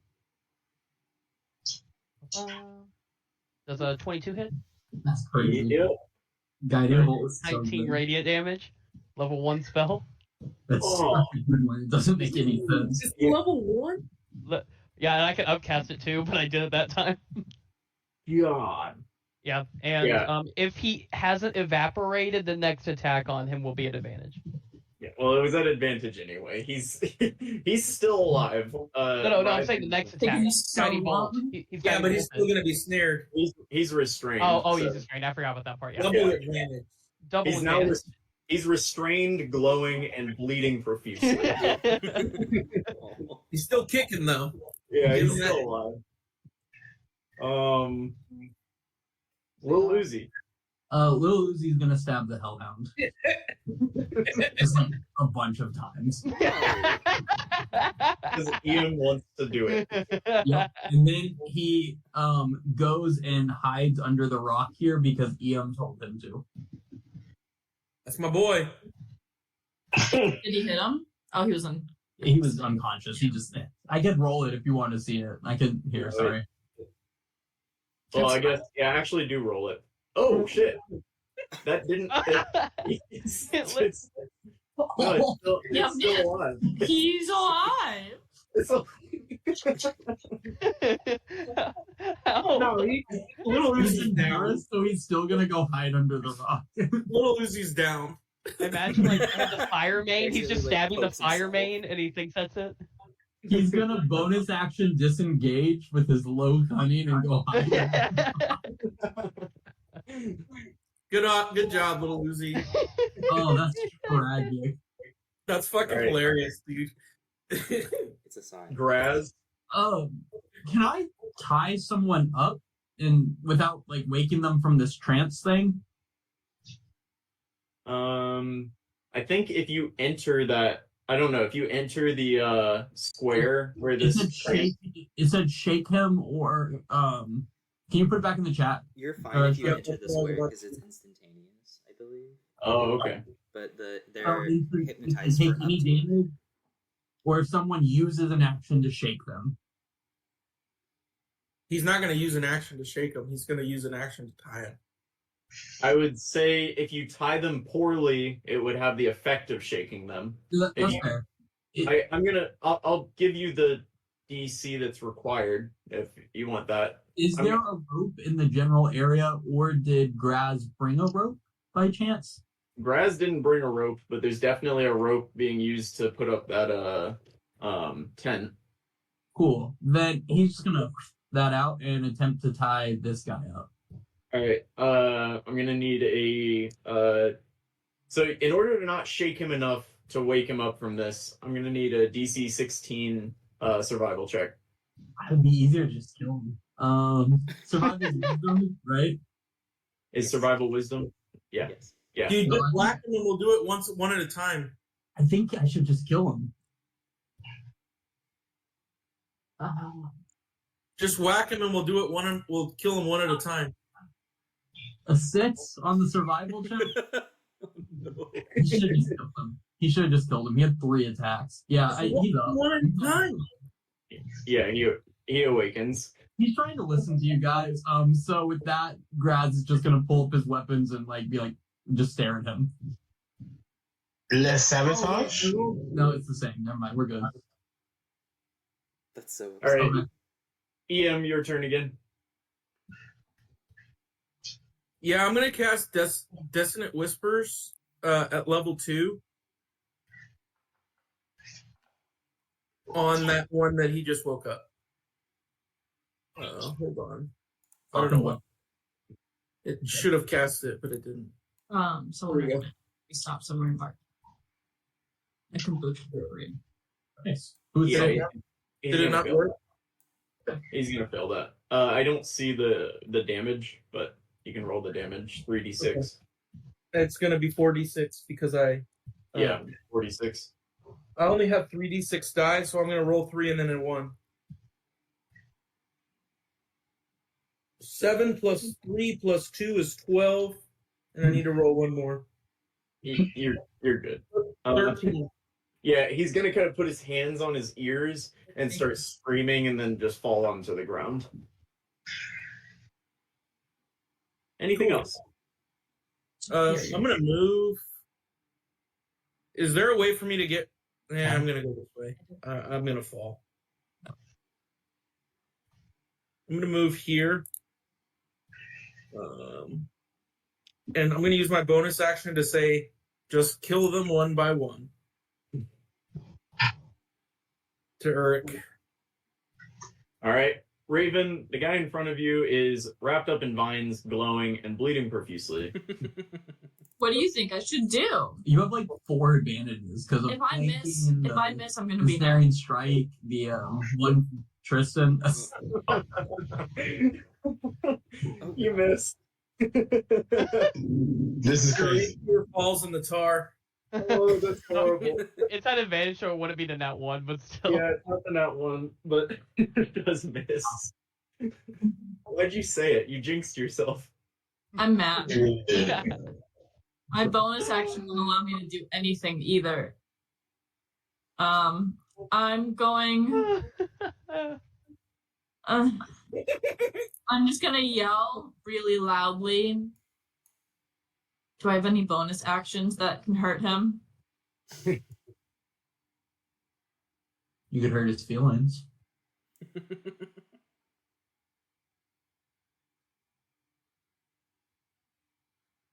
Okay, it's fine. I'm gonna yell for someone to please kill this fucker. That's it. Then that is a rook. Seems like you've been called upon. So, to an advantage. Again, really wish I had my dagger. Hey! 25 and 22? Yeah, those will hit. For 13. 13 plus 7, 20 total. Not quite enough. He pulled a dagger from his boot and No. You really not doing well, but still standing. This guy is a tank. he really is. He has absorbed some shit. Mog, you want to try to throw more shit at him? I do. I'm gonna move up here so I'm within range without disadvantage. And then going to throw once. Oh, this is an advantage because he's restrained. Can I do anything sometimes? 24 to hit. Yep. So 4 plus 2 plus 6 is 12 plus a d6. Yeah, that'll do it. Cool. I got him. Yeah, you throw what weapon is it? My cleaver. Yeah, you throw the cleaver, and honestly, it doesn't take a lot. You actually hit him with the handle on it. Honestly, you don't even really stab him. You hit him with the handle, and he just falls down limp, and the vines kind of subside off of him. Still glowing, though. Is on fire, if that makes a difference. Yeah, it doesn't really matter. That's fair. Yeah. And then I'm going to use the rest of my movement to just kind of like come over here and peer around this tent. Can I make a quick perception check to see like what kind of equipment these guys have? Sure. Like on their person or just like around the camp? Both. I like a cursory glance to see if they have anything for like actual slave trading because these people weren't very strong. Yeah. Okay, perception. Now, one guy check. was pretty tough. Well, if we hit him more, maybe not.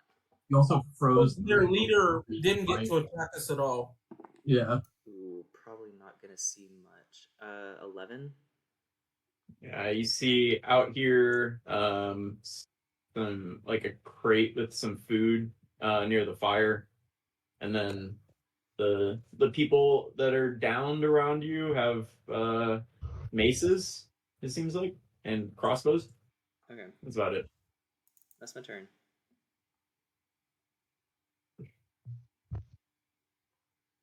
Ashin.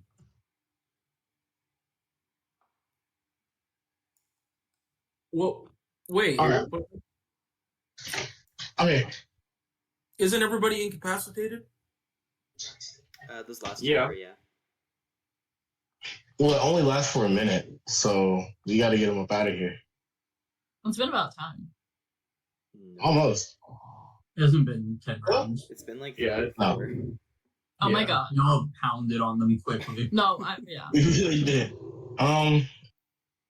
Yeah, I'm gonna get this one out of here. Or firebolt, and I'm gonna cast it. Well, I can just cast it through me, so that's what I'm gonna do. All right. Come on, hit her really. No, I'm gonna stop talking. Oh, Yeah. Oh, there we go. holy What? shit. Ooh, Damn. On a cantrip. This Damn. is the world we live in. On a cantrip is correct. Meanwhile, me with 4 advantages. Could have the guy who's the Fucking upset. Yeah. Yeah, she will kind of fall back and be hit, but now she glares at you angrily. Had her Anything else? shot. I spit. Cass. No, nothing else. can I come down this cliff? Yes. And Yeah, you can easily climb that. I want to go to the entrance of this tent and look inside of it. All right, give me perception check. Okay. You see a couple crates. There's nobody in there. Nope. I have blind sight. Nothing. Nothing. Nobody.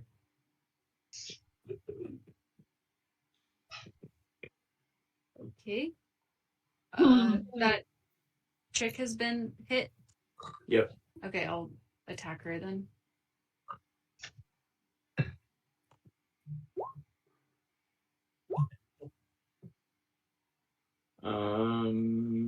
Just want to go.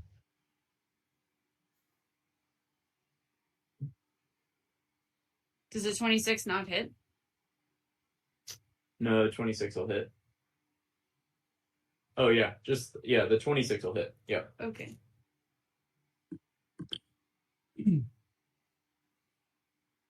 Oh, she is not looking too good. Does a 14 hit or no? No. Okay. Anything else?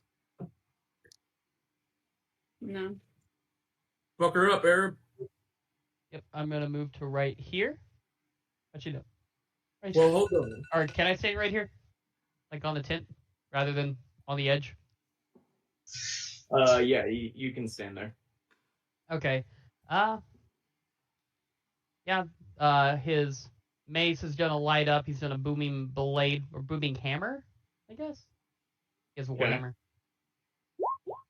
Oh, That's gonna miss. that's gonna miss. Oh well, he's slightly embarrassed. As a bonus action, he is going to just get this over with. He's really scared of being by the cliff. Spiritual weapon. Let me see. Let me draw a ability. Counterspell. Dang. Someone counterspell her counterspell. All of a sudden, Zoe just starts capping. He's been holding that in. Well, this sucks. Oh well. Can I ask a question? Because I've never seen counterspell before. Yeah. Can she counterspell another spell now or not until her turn? That was her reaction, so no. That was a reaction. for that last turn. Oh, but yeah, I guess it would have to be after her next. No. So that Arab is the end of that turn.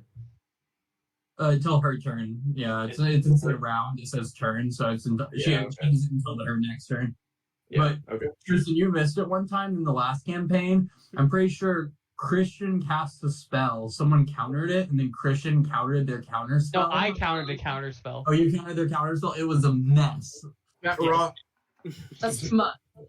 Yeah. Oh, that character was so much fun because I was a divination wizard, so I'd port it so I could automatically just like say, oh hey, this roll was not that roll, it was this roll. I also had lucky. So there was like I think 3 turns in a row where I like changed the outcome of like the boss's roll. It was so much fun. All right. Anything else, Arab? He'll say, I'll get you in a minute. Or... All right, little Uzi.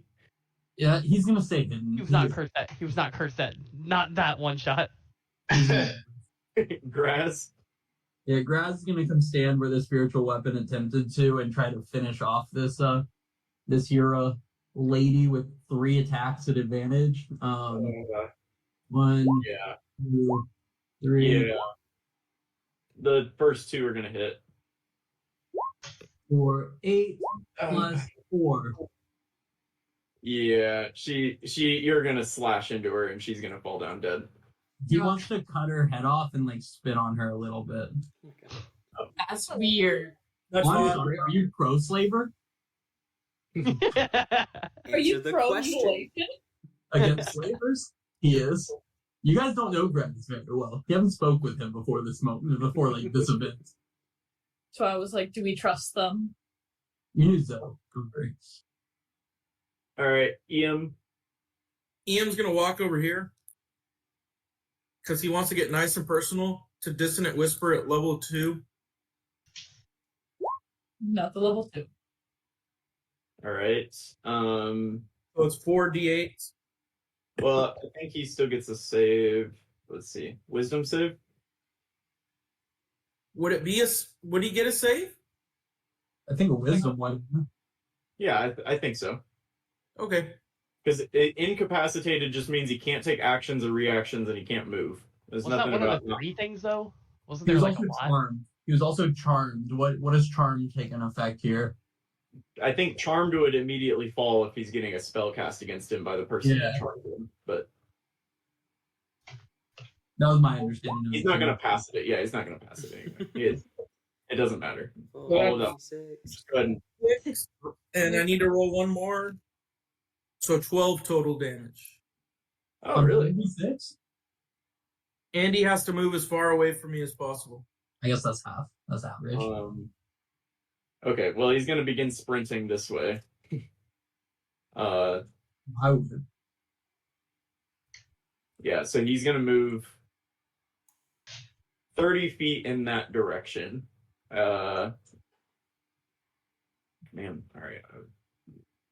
I'll make the map bigger. I'm not going to make the map bigger. He's 30 feet off the bottom of the map. If you guys want to run after him. And you get an attack of opportunity, EM, as he runs away from you. I have Warcaster. So I'm going to cast Dissonant Whispers again.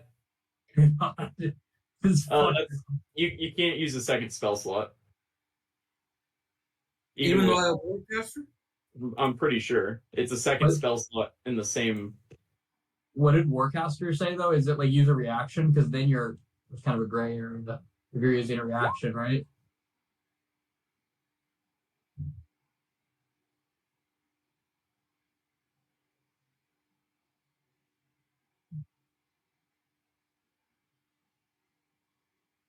It meets those criteria, but whatever y'all want to do, I'm fine with using my rapier also.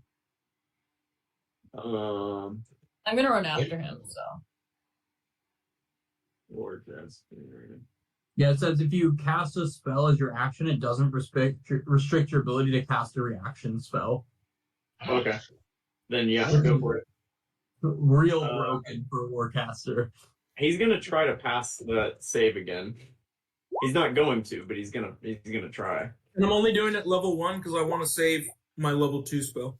Yeah. 13 is not going to pass. He rolled 4 times and he couldn't do it. He couldn't figure it out. Total of 8 damage. 8 damage? Yep. All right. Yeah, he's, I mean, not doing great, but he's still standing and he's sprinting away from you guys.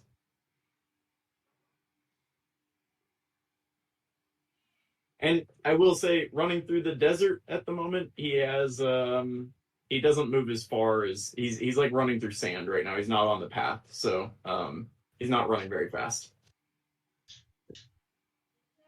Does he have to continue moving away from you on his turn? No, just as far as he can. On the last turn? He has to use Yeah. his reaction to do it, I believe so. So I don't think he can double that speed. No, he can't. So he actually only moves 15 feet south of the map. He's gonna turn and take a pot shot at him. No, not that one. Does it hit him? No, but he loses his crossbow breaks and he drops it and runs another 15 feet in the sand. So he's now 30 feet out of the map. Raven, your turn. So I want to show you this map. I can run 90 feet in a turn. He can run 60 in a turn. Right now I'm 60 feet away from him. With this turn, my full speed, I'm planning to be about, I want to say, he's another 15. So you're on a 10-foot cliff and you probably don't want to get in the tar. No, I'm going to jump it. All right. Not That one acrobatic check. Do you not just have like a athletics or acrobatics, whichever one you want. Go ahead and give me that. Thank you. 14's good enough, but you kind of stumble a little bit, but it's good enough. You make it over. You have lots of room to do it, but you're gonna have to give me a d6 for falling damage. That's okay. But I'm just gonna sprint after him until I catch up to him.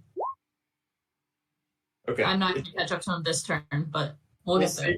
We'll save us some time. Is anybody else chasing after him? No. I imagine Zoe would just be like, let the desert have them. I don't have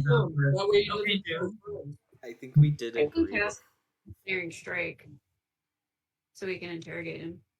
As long as he's within 300 feet, he's fair game. So let me know what we want to do. Between Feels Cass like and Asheen, he can go pretty far, not far enough. Also, if I see Cass floating up for this, I'm gonna go put a hand on her shoulder and cast guidance. All right. Thanks. Yeah. So you would go after, before him and after. Yeah. You go ahead and take your shot. Okay.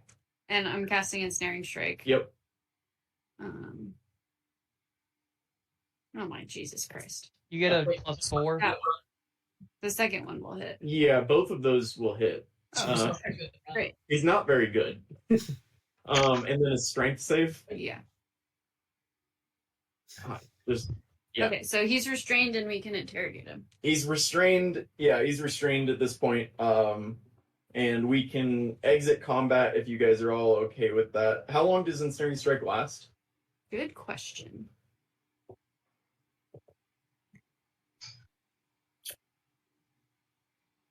Well, he's ensnared. We can tie him up. Yeah. Also a good point.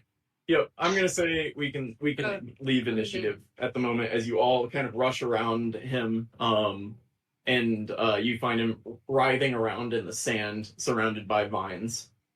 Yeah, it lasts a minute. So let's. I'm gonna pick him up by like the scruff of his armor. Yeah, Just kind of wrap hold him him up. there. Whoa. Okay, look. You can.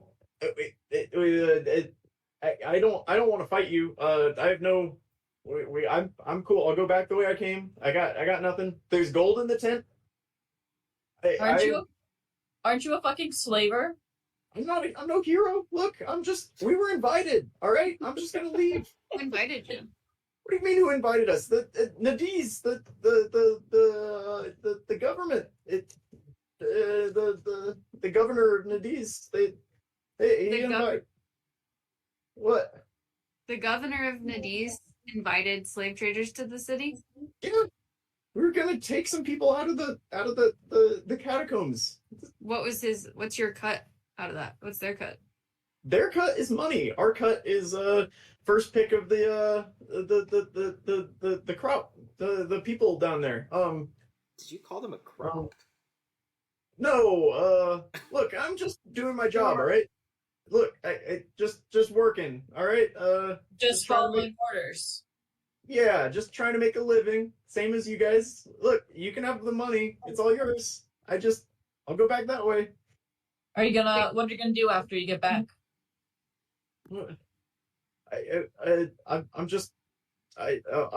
I'll take up a life. I'll help my family. I'll do the laundry. How much are you expecting to get out of this job? How much am I gonna get out of this job?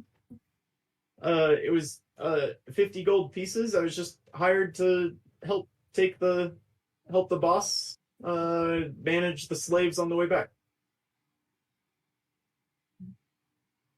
Do we believe him? Give me an insight check. I mean, if we're wanting to. Oh, yes. And then I'll show him towards the tar pit, and I'm like, if you resist the spell, you can take a swim. I'm gonna hold him over the tar pit. Yeah, he's not gonna resist. So, do you know where you're supposed to be meeting the governor? Do you have all the details? I don't have anything. I don't know. The boss was over there by the purple tent. Is gonna point over to where Arab. Ian's gonna get tired of listening to this and go search the purple tent and the boss lady. Actually, guys. Great. Oh. Arab just loaded up right now. Let's keep this guy alive. Well, actually, maybe we don't need to because he doesn't know anything. Oh, no, please, just no. I can help you. I'm personal friends with the governor. I bet. I guess is he able to lie in this thing?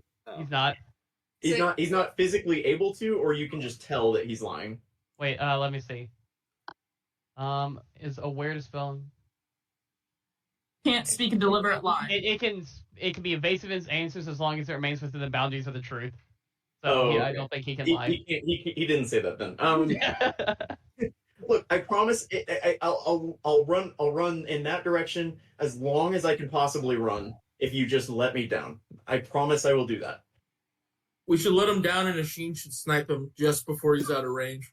It'd be really funny, wouldn't it? Why are we so sadistic all of a That's sudden? going a bit far. A bit. Okay, also, are we worried about that hellhound waking up? No, I got him. Don't worry. They're dead. One of them's not. Oh. What was he missed? I forgot about that. Yeah. I'm gonna go ahead and set him down and get small, but I'm gonna hold on to the edge of his. Or hold on to him for a sec. They might have a safe with the money, and he might know the combination. I'm still. Yeah. Yeah. We can go to, or before I cast Speaker Dead, I'll be like, okay, let's get our 5 questions out of the way. Who are they meeting? Where are they meeting? Any other? Did they know what they looked like who they were meeting? Yeah, because we could pretend to be them and then exactly rescue them. Okay. Exactly. Get a bunch of people out. So that's 3. Do you have any more valuables with you here? That's a waste of question. We could just look. Any thoughts for the 5th one, or do we need it? How did you get involved in slave trading? Or actually, or do we? If they've been there before, we can ask if they have any ideas about that would help us with the prison break. Yeah. Yeah. What's the weaknesses? How many people? How to get as many people out at one time as possible. All right. Or how to increase the amount of people they pick up. I feel like if this is the business that they're in, they're trying to get as many people as possible. Okay. All right. So I will cast the Dead with Speak. And what are you doing with the guy that you? What are you doing with the guy that you were hanging on to? You just hanging on to him still? Yeah, just holding him over the tar pit. You're little now, though. For the vibe, of course. I'll get big again. I'll use another rage. Yeah. I don't like that smirk, V. What are you planning? Okay. The lady pops up when you cast that. Okay. All right. I'll ask first question. Who are you meeting with in Nadiz? The governor. Where are you gonna meet him? The palace. Well, like the big structure in the center. I don't know what you call it. Okay, and I'll phrase this very much as not a question to my companions. Someone tell me the other questions we were going to ask. There you go. You guys really had this thing planned out, I can tell. Does the governor know what you guys should look like? What's that? Does the governor know what you look like? Yeah, we're old friends. We take this trek a couple times a year. Like me, Yeah. me down there. Not these guys. These guys are trash hired hands, clearly. What are the weaknesses of The catacombs prison. catacombs with the people? What are the weaknesses? If we were going to do a prison break, what would be I have weakness? no idea. I show up, they take me down, they show me their best. I choose 10 of them. I hand the gold. I leave with the 10. It's a very, not exciting process. It's kind of gross down there. It's icky and what's the word? Poor? Poor down there.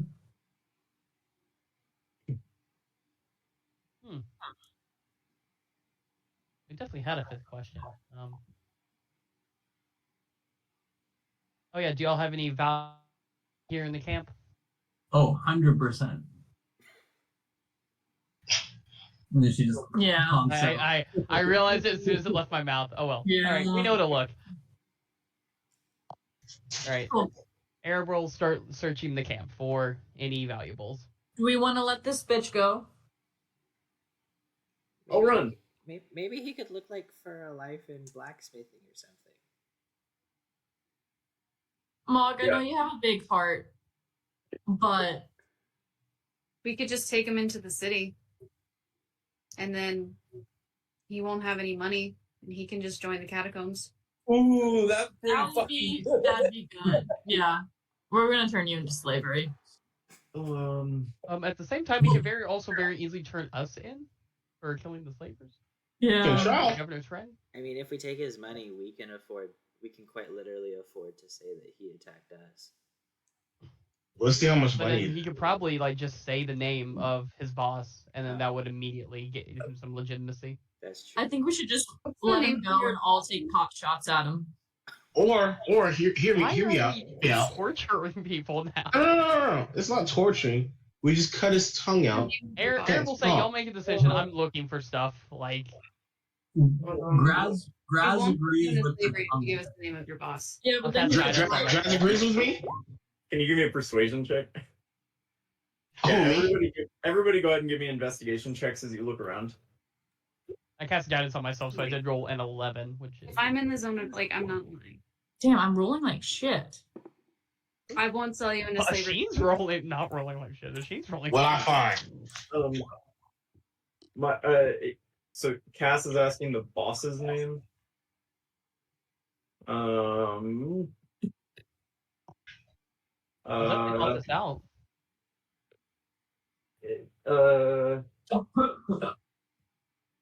What was the boss's name, William? This guy probably doesn't know. You mean the girl's name? Yeah, that's who you're asking, right? For the mage. Yeah. Oh, it's here. I'll put it in chat.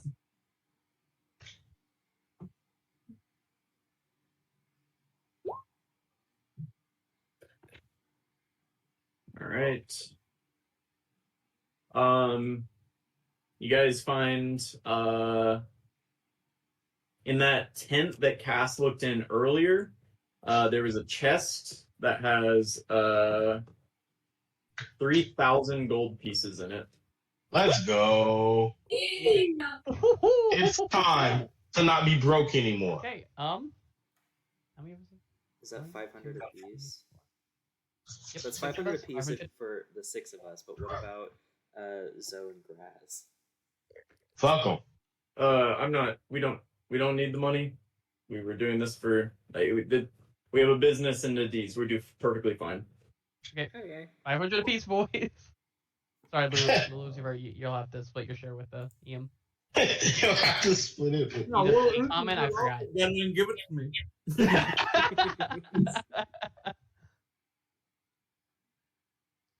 You're getting Additionally, 500. you find some rations. There's 2 nice tents that haven't been torn apart.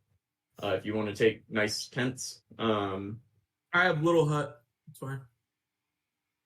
I would like to do a further search of the mage's armor and gear. Some daggers, cloak. Oh, I'm gonna cast detect magic. Okay, you don't see anything innately magical. Mage. I want to take her purple cloak. I just want the purple cloak, if I'm being honest. Yeah, you can. You're She has so pretty. A Is- woman's is- purple cloak is not Would gonna it fit. fit you? Is the question. Also, I don't know if it's a good idea to wear it if the governor was good friends with this lady. Is Raven capable of changing into her? Oh, we do have a changeling in the party. Yes. You could wear Yes, the I cloak. am. She could. Don't forget, Because all I have to know is- we also have a bag of those pins that let us use disguise self. And I have That's right. invisibility. Let me take all of her clothing Yeah. and weapons. Hey guys, this is mad Carol will risky. awkwardly toss her body in the tar pit after we've taken everything from it. I think we What's need her to name get rid of again? everything. Bryn Golful. I think All you see is little Uzi trying to drag her body towards the tar pit.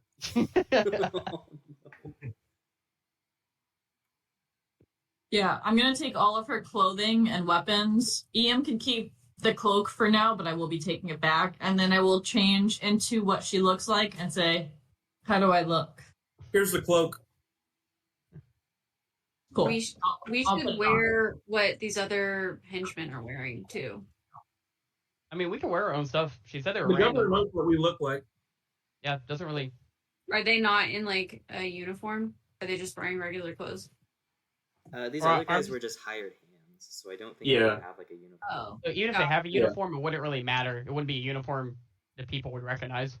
Yeah, no uniform. okay. Cool. Were they all a like single race? No, actually the mage was a halfling. And so she's kind of small for EM to be wearing her cloak in hindsight. But It's gonna be small for that anyway. yeah, she was a halfling. The kind of tougher guy was a tall high elf. And the other 3, there were 2 humans and then a sea elf. Okay, cool. Yeah. Then yeah, I think I can pretend to be her. Y'all can pretend to be them. We can get some slaves and start a prison break. Yeah, she said that she chooses the 10 strongest, right? Yeah, the Yeah. 10 best. I wonder if it's possible to like figure out who is leading, who's like a problem for them, you know? Like any Yeah. resistance leaders in the prison, and then be like, okay, we'll take them off your hands. You Yeah, know? so I want to break them. or something along those lines. Yeah. Yeah, just And tell the then governor take you're them doing them a favor or something. That you'll take any rowdy ones he has or something. Yeah. On her, does she have any specific weapons or rings or jewelry that make her stand out? Just the daggers. Like Bea was saying, they're pretty just like normally dressed. Give me an insight check if you want to. And I heard her speak, so I'm able to copy her voice. Did you do a ukulele as an insight? Did do a ukulele check. No, my ukulele check is going to be to start playing tonight. There's going to be a jailbreak in the background. I mean, they're not dressed exceptionally nice or anything. It's not like they're like decked out in the finest golds or anything. Really, the big sign of wealth here is the Gold. the chest of gold. Cool. Of note, there are also 2 camels tied up. Hell yeah! You gotta say. Oh, yeah. Taking the We got fucking camels. No hillhounds, but camels. You're taking the fucking camels for sure.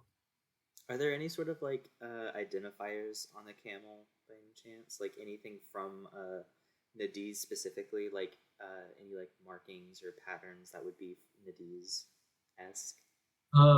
Or a brand? There's no markings. There's nothing branded into these camels at all. There's like some camel saddlebags inside the tent, where it's clear they've like loaded up rations and stuff on them, but that's about it.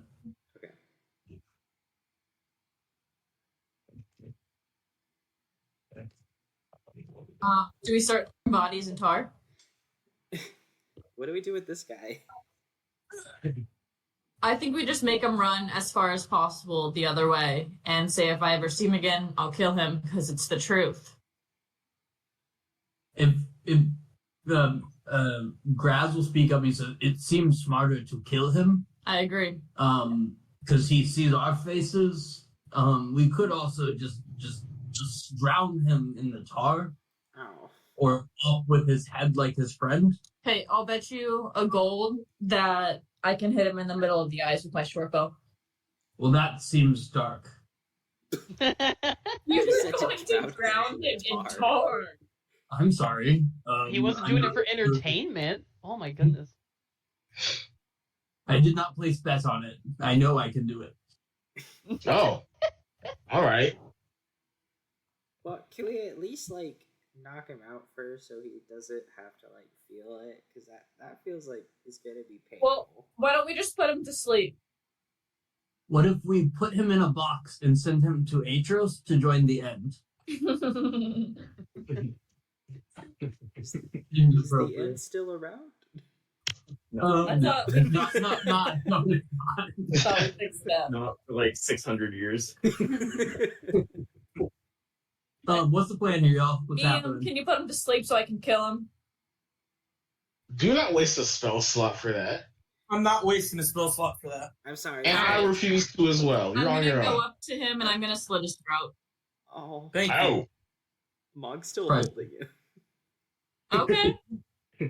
You slit his throat so it kind of drops him like, ugh. I'm sorry you had to see that, Mog. Oh. Are you though? No. No. No. You guys, Asheen, you see the Hellhound give like a little like honk shoe and then like move his paw like that a little. Oh. Oh, that's cute. Oh my god, fireball. Fire. I would, but it's made of fire. Actually, see, the one thing I really hate, and I know why they did it, is Does he have fireball? on so with my spell book or whatever, I can change the what type of damage it is. Fireball. And so technically I could do a lightning ball instead of a fireball. Wait, seriously? Do That's water very damage. seriously. It's a little more complicated because you have to have a spell that has that element. Already there. Yeah. Yeah, but that's But I can't do it with cantrip. It has to require a spell slot, which sucks because I can't do something like that with fireball. So I'm just stuck with fireball. Gotcha. But I can't do a lightning ball. That's So pretty powerful though if you're fighting a fire monster. oh yeah. What's the plan here? You got a hellhound, some camels. Where are you guys going? It is like the middle of the night right now. Ian's gonna walk 30 feet this way and do vicious mockery on the hellhound. No. And here say, we go. this one's for Lil Uzi. Little Uzi finally comes out from under the rock as this thing. You kind of see it dreaming and then just kind of and just stop. It's very sad, actually. It's not a pleasant It wasn't thing. a real dog. It was a hellhound.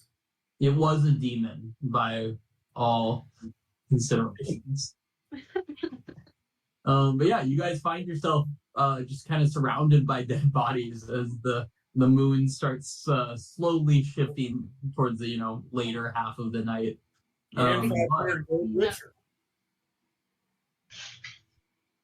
I think we Arab need will start tossing. He'll get rid of the evidence. He'll start tossing the bodies in the tar. He'll do them or give a quick little look over to see if there's anything else valuable in the extra loose change or anything as he tosses them in. Yeah, that's fair. But yeah, they just kind of fall for a while and then sink slowly through the tar. Mm-hmm. Any extra money or anything on them? No, the 3,000 gold is like total money that you find at this camp. I gotcha. And then there is about 10 days worth of rations for the amount of people that were here. So like 10 days for 6 people, so 60 rations. Effectively. Load them on the camel. What's that? Load them on the camel and then go. Yeah, that's pretty easy to do. There are camel saddlebags, and they can load that up. And you load up. There's probably about 10 days worth of water as well, in water skins and barrels. But like little small barrels. Anything else here? Where are you guys heading out now? You are how far from the city walls be? 5 miles. 5 miles. So if you got back, it'd be pretty, or it would be about sunrise if you leave now, probably. What do the orcs say?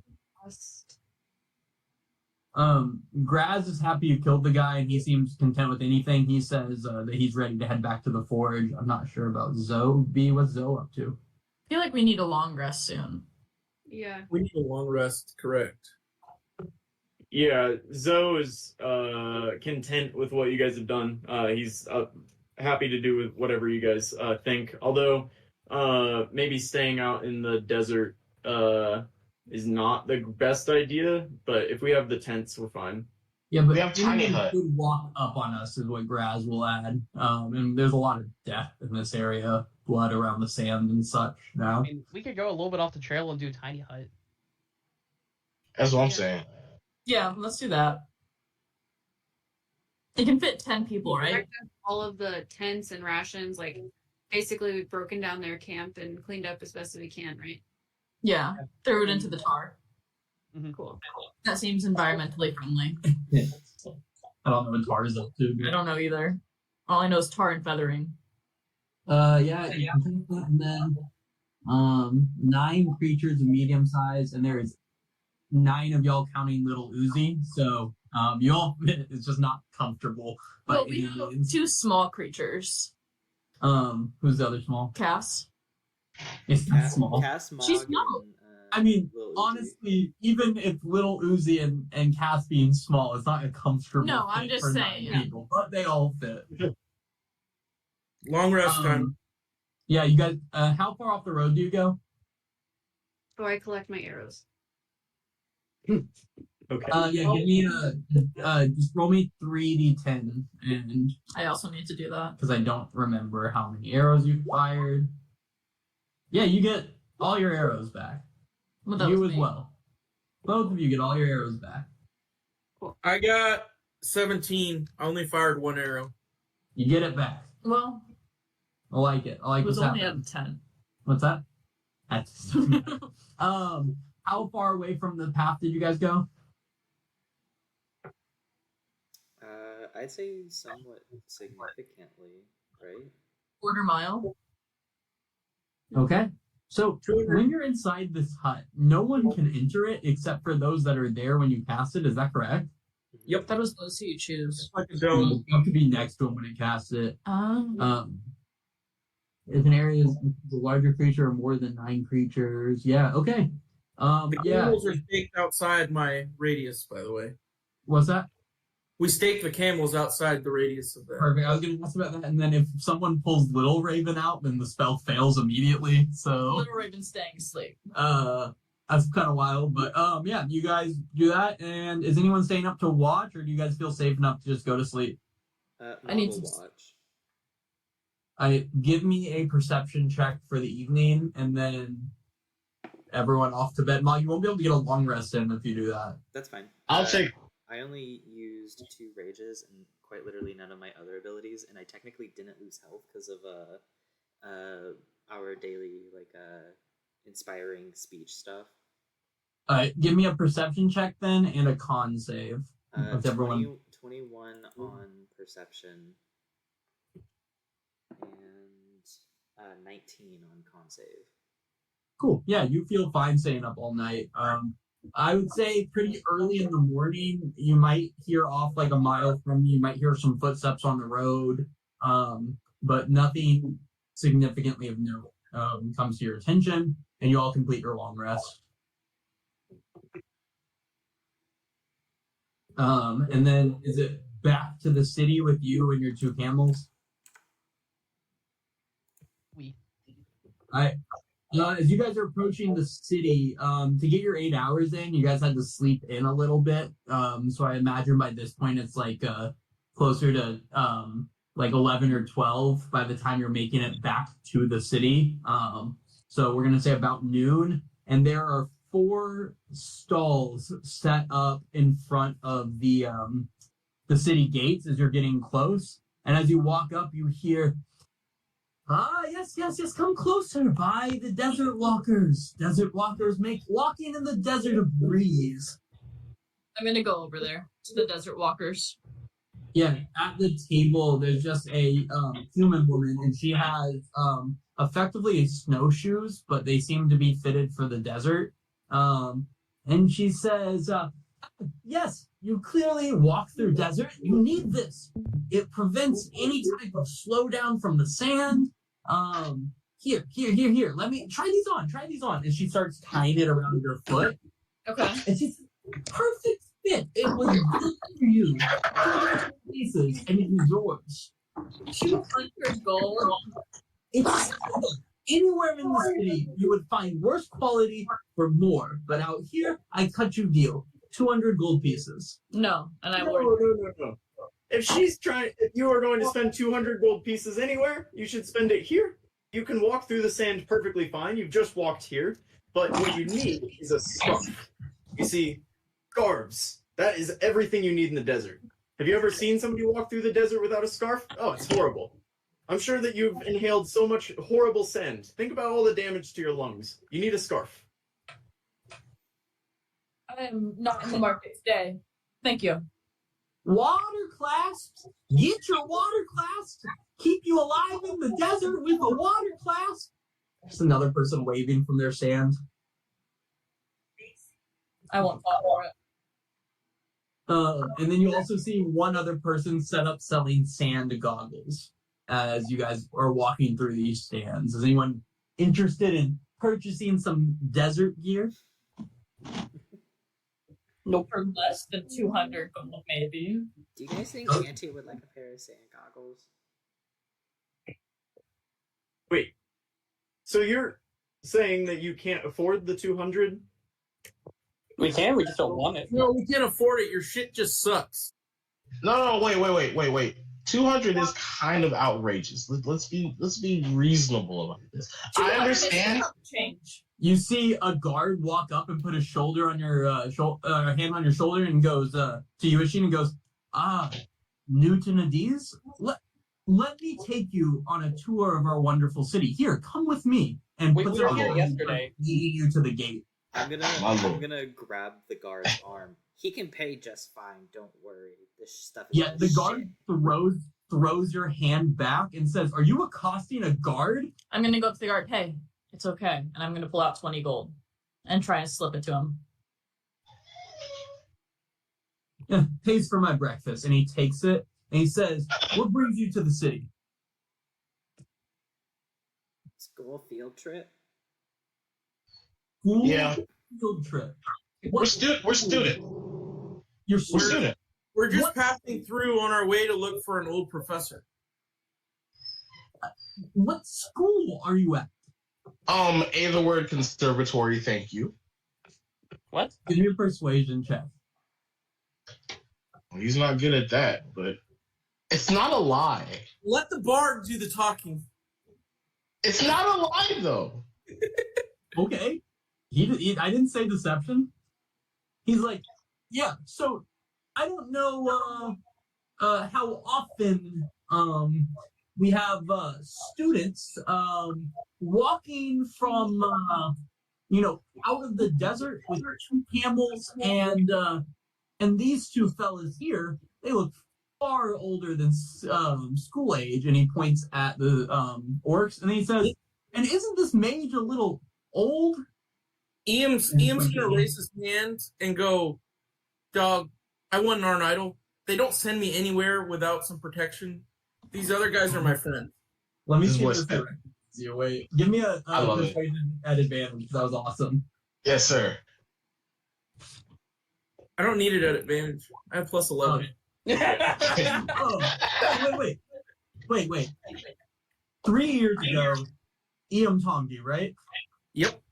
When you were doing your tour, you played the port here, right? I You did. remember that? Yeah. I was like right in the front. Do you remember when that like gold clasp fell at your feet? Oh, yeah. And I'm going to start playing my ukulele. Oh, That's fucking good. my. Wait. He's a monster.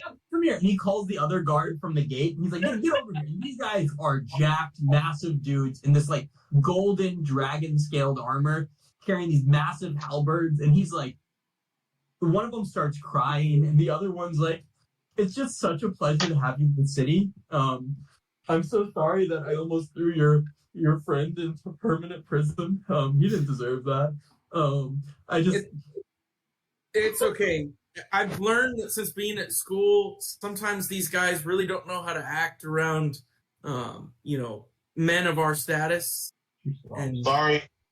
She just ate. No, I mean that's just understandable. Wait, who are we missing? Where did someone go? just the stream cut out. Oh, okay. Oh, okay. sorry, my bad. I had to switch over my phone. My headset died. So, and when I switched over to my phone, it killed the stream. Oh, no worries. I'm sorry, I got confused. I was like, there's one last person here. He's like, no, you guys, welcome into the D's. If this is your first time, we can load you up with a tour guide. Would that be useful to you? Zoe is gonna step up. No. He's staying with us. We're with the Uruk Forge, and we were just taking him for a desert walk this morning. I'm so sorry for all of the confusion. Well, why didn't you just say that? You guys do fantastic work. This halberd, and he holds it up, and there's like an Uruk sigil on it. If we're being honest, we got scared from how big and strong you guys looked. All right, let's just get in. Let's just go on and get in there. Come on, guys. Please. He's gonna start torturing everybody.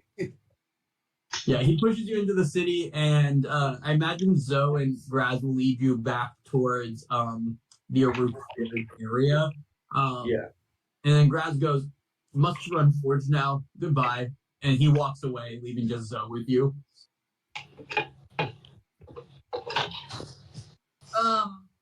Okay. Is it just us? Is Zoe gonna stick around, or is Zoe gonna go back to work?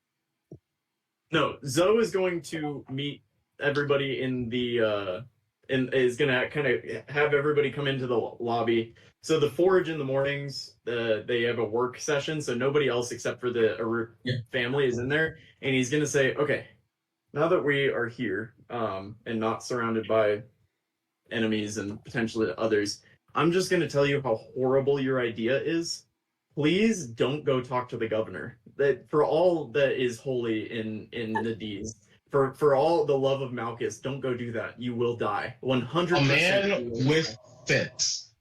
Oh, okay. You know, trying to get into the city, I believe you. Have you seen the guards? Please tell me you've seen the guards. We outfit them. Our weapons are awesome, and they have dragon scale armor.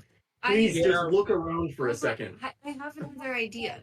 We did a lot of really good stuff right now. Let's just quit while we're ahead, please. I appreciate all of the help that you've given us up to this point, but you all are you would make Malchus proud. You are pure chaos. Please. I would do He said we should really quit while we're ahead. Yeah. What's your idea? Everyone seems to love Ian. They do love EM. I mean, we all love EM. Ian could be a buyer.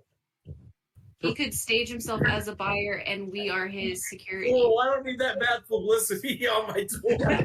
That's great. Wait, I got a career to think about here. I'm just. He could be a buyer. He could get we could try and get, some of the ruffians, people causing a fuss. Hey, get them out and then try to stage. Cass, are we really trying to taint our Golden Boy's image like that? I don't think that they're gonna tell anybody. Can I have a history check from everyone a little bit? Yeah. At advantage, right? Oh, Jesus. I figured if everyone's rolling one. Close. Asheen. For some reason, Love Asheen knows this. I guess if anyone would know this, it would be Asheen. We see it. People don't have slaves in Nairn anymore, right? Nairn is like a democracy. Slaves have not been a thing in Nairn for centuries.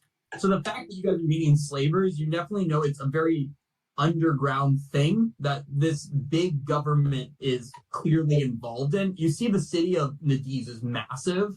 You see all the guards around and like the wealth and stuff, but like it's not like they're buying slaves that you would just see slaves in like any town you're in. If they're selling slaves and buying slaves, they're going either to a different continent potentially, or it's some big underground thing that you guys did not really. It's not common knowledge that slavery is like a thing anymore. So it's kind of a shock that that this is not a normal thing by any means, if that makes sense. It's not like in older campaigns where it might have made more sense, like when Vikna, if there was like, there wasn't like slaves that you met, but you definitely saw people that were worse off. That was more normal then, but by this time period, there's not slaves anywhere in Nairn for sure, especially that you knew of, I should say. Look, we appreciate your help. There are tens of thousands of people that live in the catacombs right now in horrible conditions. The only way into the catacombs are through various small doors that are locked and impossible to otherwise get through. So a jailbreak is essentially impossible as it stands. We did a good thing today, but stopping the larger issues of Nadiz is not something that we can do in a short period of time. But I promise you, we at the Aruk Forge, who you've seen are well respected among the society, we are trying our best to address the problems as they are. But I suggest that you and your friends get the fuck out of Nadiz. It's not a good place. Will do. I mean, if all else fails later, like, our professors have, like, connections to the government. Like, we can report this place. Yeah. In it, or the... That's a wonderful idea. The rest of the world should know about Nadiz. We are awful quiet, and there's a pretty strong-handed government here. So please, do what you can, but I suggest getting out of Nadiz. Okay, all right, but while we're here, would you want to buy this armor of fungal spores off of me? Sorry to be even more, like, committed to the Malchus and the Chaos bit, but if we're going to leave now, I'm not going to have a chance to sell it at this insanely upmarked price in this town. Question came out of nowhere. Because, like, at a 250, y'all, or at last session, y'all said it was like 250%, like, upmark. This thing's worth 2K gold. What's worth 2K gold? His armor. I'll be taking. We should just be selling shit here, right? That's Well, not. we should. We had jokingly planned about it and didn't do it because there was an open stall that we talked about doing it at last session. We Hey, never did. I would love to sell scrolls if that's possible. Do we need a permit? Well, we should ask the guards. Correction, Ian can ask the guards. As you guys are kind of talking more, you see a orc woman come out of the forge, and just be like, so why you not come to work yet?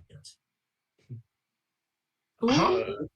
You're rent from. I'll hold up the armor fungal spores. I'm trying to sell this. We make not buy. Bazaar buys. Oh. All right. Do you guys teach? And she looks up and down you and goes, "You have money to pay to be taught?" How much do you need? We do 1 year apprenticeship. 700 gold pieces, comes with room and board. No, that's not bad. What if we paid for you to travel to Aetherwood Conservatory? Silly. And she grabs Zoe by the scruff of his neck and starts training him. Okay. Wait. I told him we could teach him. That might have been a bit of a embellishment, but I do owe him a weapon. I do owe him something. Please. Fine. Give him blood scythe. And then she walks back inside and comes out with a scythe. And you can add a +1 scythe to your character sheet.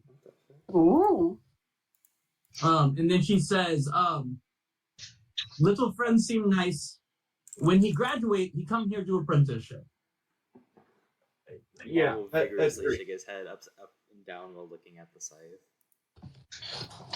You're welcome anytime, Mog. Thank you guys so much. Really appreciate you. I just get out into these, please, and he'll go back into the back of the forge. Don't mind if I stop at the bazaar and try to make 2,000 gold real quick? No, go for it. All right. Can I Do you join? have anything else? If Please. anyone else has anything else they want to sell as well, I have feel scrolls free to on. come with. What are you guys trying to sell? Just put that in the chat real quick. Let me check my inventory really quick.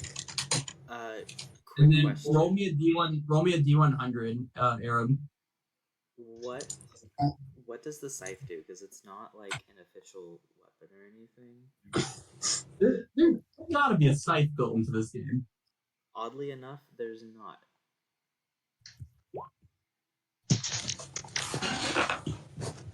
Oh, interesting. Okay, treat it the same way as a I think is there a halberd in this game? There is, I believe. Use it as exactly the same as a halberd. Like put the halberd stat block, but it is a scythe. Okay. A +1 halberd is what it really is. What it is mechanistically. Weird. I just assumed it was a scythe. That's on me.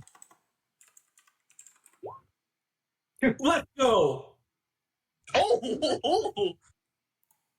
Aaron rolled the 74, and then EM rolled 100. Okay. Is anyone else Okay, trying to hold sell anything right now than these? Yes. Let's fucking go. I'm gonna sign the copy of the Bard's Tale, by the way. Okay. A Bard's Tale. You didn't write a Bard's Tale. Shut up. You're just selling books that you bought. Okay. So, Arab, you find a buyer, and they are stuck. They will give it to you for they will pay you 600 gold pieces, and that is what they'll offer for the armor. Oh, even in this place? Because I looked it up, and apparently it's worth like 800 normally. It's worth 500 as is, and it is like, I mean, yeah, they can sell it for more, but they have no obligation to buy things for more here. But they will give you $600 for it. 600. I'll take it. Okay.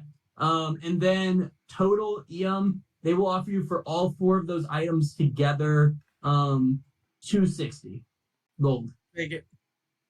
Okay. Asheen, what are you trying to sell? Oh, there we go. A party pack of spells. Party pack of spell. Oh, because your scrolls, and then the 1,080 gold. Is that how much it costs to make those? Yes.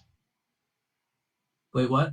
Yeah. Okay, so I mean, it's a slight inflation. Like I did that before. Even this, it was a slight inflation. I think I'm making like maybe 200 on it. Yeah, then they will give you the 1,080 for them. Okay. It was 260, right? Yes, Premium? total. Okay. And they will give you the 1,080 for the scrolls, and you'll see them as they do that. They just put a sign up that says "scrolls for sale, 2,000 gold pieces." Like as they take it from you, they put the sign up. That's sick. It's okay. Y'all got fat now. Anything else? Yeah. What's that, Bob? Oh, sorry. I was asking Christian. These were the ones that you made, though, right? Yeah. Okay, cool. That's so like I said, I have scrolls on me at all times because I mean, like, I can easily make scrolls, but selling them is always the problem. Now, real quick, I do want to put out: you can buy a person for 300 gold pieces. Wait. No. Anything else that you guys want to do in the city? What's next? Where are you guys heading? It is getting to later afternoon today. We can. I can't think of anything else. I'm fine heading out for today, and then heading towards where we're supposed to be going. We should start boot-scoot boogieing, I think. I'm really not a fan of this trying to prison break after everything's on, Zoe said. I've made my cash. I'm done. Yeah. But y'all can stay if y'all want to, but I'm leaving. So I want to put out there, you guys 5 to 10 minutes ago were like, we're going to free the slaves. And then you're like, maybe not. Let's just profit off this city instead than tip. Well, we plan on join them. I want to say chaotic good, leaning chaotic neutral as a party, right? I like that. Chaotic evil. Okay, Raven's chaotic evil. That helps. They did do something good, like leading up to this.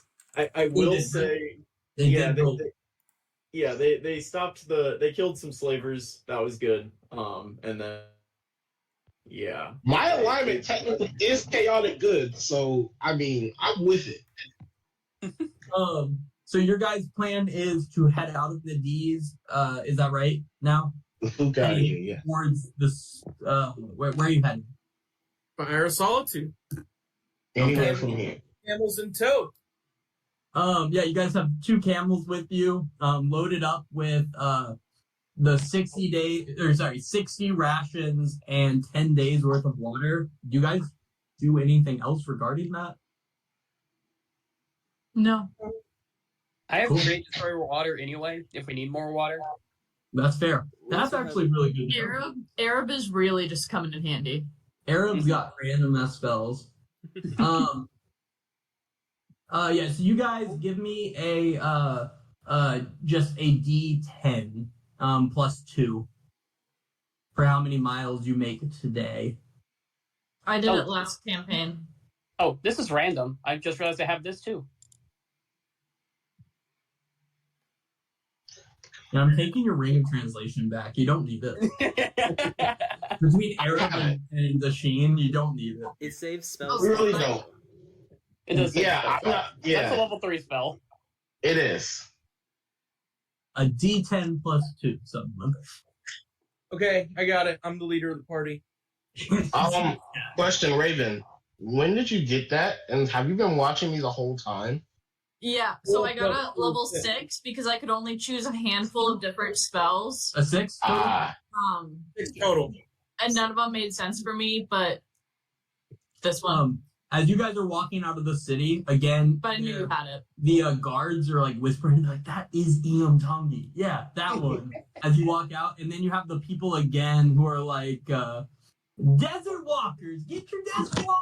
Water class, we got water class for shit, and just doing all of that as you guys walk out. Anyone interested in any desert gear? Sorry, question. What time did you say it was again? It's late afternoon by this point. What time do they close the gates to the city? At sundown, relatively. Okay, so it's fairly close to them shunning for the Correct. night. Yeah. Okay. Cool. We might need to use the hut again tonight. You really don't want to go out there without a scarf. Just gonna say that. I have a cloak. Sandy. I also have a cloak. These scarves. You don't have one like this. Is it magic? So unfazed. It's magically crafted. So no. I don't want it. I mean, also, or remind me, does this dye self affect our clothing? Because if all else fails, couldn't we use this dye self pins just as someone with a cloak or face covering? Who knows? 50-50. The water class guy is gonna yell, "I hope you don't die in the desert, but you probably will without a water class." Can I Yeah, just pass yeah, creative yeah. water above his head? What do you say? Can I just make a little bit of water sprinkle above his head with creative stir water? Just a little I bit. don't know, but I assume you can with that spell. It seems Let me take a look. I'll throw it think you in. have I to don't do know. it into a container. Let's see. In an open container. No, yeah. Does Okay, his mouth count as an open His container? mouth just fills with loads of water. Yeah, you guys start heading out of the city, and you make it about as far as you'd gone yesterday. You make it just about a mile past that camp.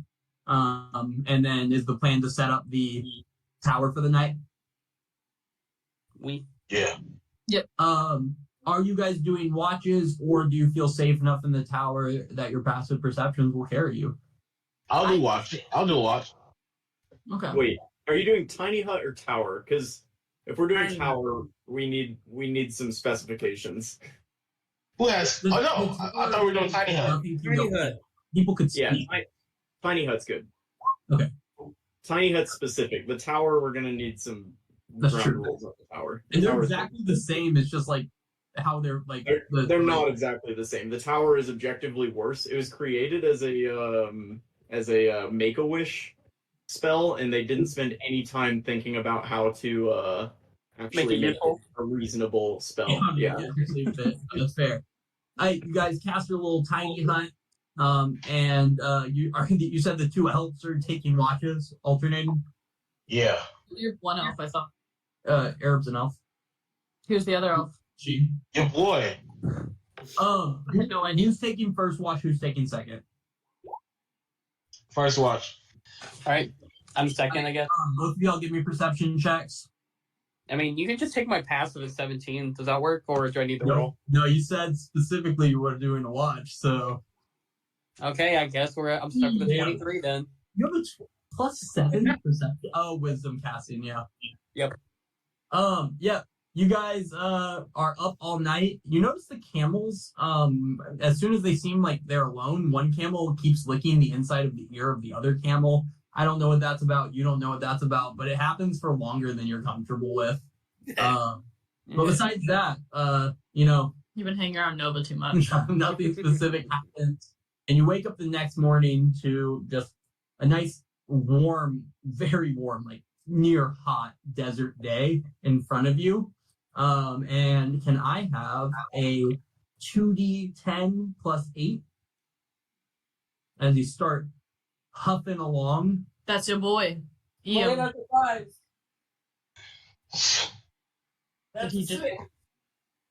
So we're at 11 plus 8. Is that 19? No, that's a 9. What's that? That was a 9, and I still need to roll the other one, which was a 6. So 15 plus 8, 23. Because that's 9, correct? Can you see it? It's got the little line. Yes. Yeah, okay, 23 total then. You guys start walking, and it's there's a path to follow. There's a stone path, but it's exhausting. It's hot. You have to drink a lot of water. Luckily, you have old Create Destroy water over there to fill your things. Every now and then the dust blows, and you just get sand in your eyes and your face, and it stings. But every time someone's kind of feeling down and they're my feet are starting to hurt, I'm sinking into the sand some, Cass just like comes out of nowhere with these like desert remedies where she's like, oh, you just have to wrap up your foot like this, or here's this cool way to like, stay out of the sun. And it keeps you guys moving at a really, really good clip. And with the camels carrying some of your more heavy things, you're able to just cruise along.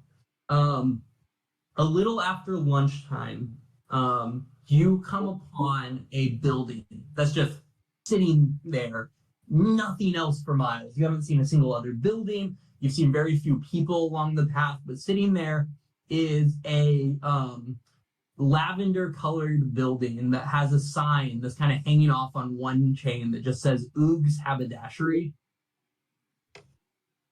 Ooh, good. Anyone know what a haberdashery is? Oh yeah. But also title check. They said the name. They said the name. But you see this building that's kind of sticking out there. If you look off in the distance further along the path, you see a whole bunch of just sand in front of you along the path. I want to go in. Oog is my favorite reoccurring character. I need to put that I don't know what you're talking about. You guys have never met me. Yeah, you head in, Raven. Is everyone else following in? If Raven goes, Yeah. Oog goes. Yep. You walk in, and it's set up just like a fairly small shop. There is a couple of tables with like kind of bench seats on them. And on the shelves, there's like shelves, and everything in this shelf is like a light lavender color, a very like just subtle lavender color. And you see as you walk in, there's a counter, but there's no one behind the counter currently. But on the shelves, there is a lavender basket, a lavender ink pen, a little statue of a lion. Yeah, can I help you? Why are you just describing our wedding? Oh my goodness. Is there a statue of a lion? A statue of a lion, a water skin, there's a flint and steel, there is a jar of what appears to be lavender sand, there is a jar of grape jelly that has been half eaten, and then there is a little pearl sitting in a purple shell. And everything is just a light lavender color. But there's not a purple warhammer. That's magical. Or a purple bow. It Not might. that you can see. Can you put the list of things in the chat? I can. Here, let me. I have it listed as purple, but they are all lavender.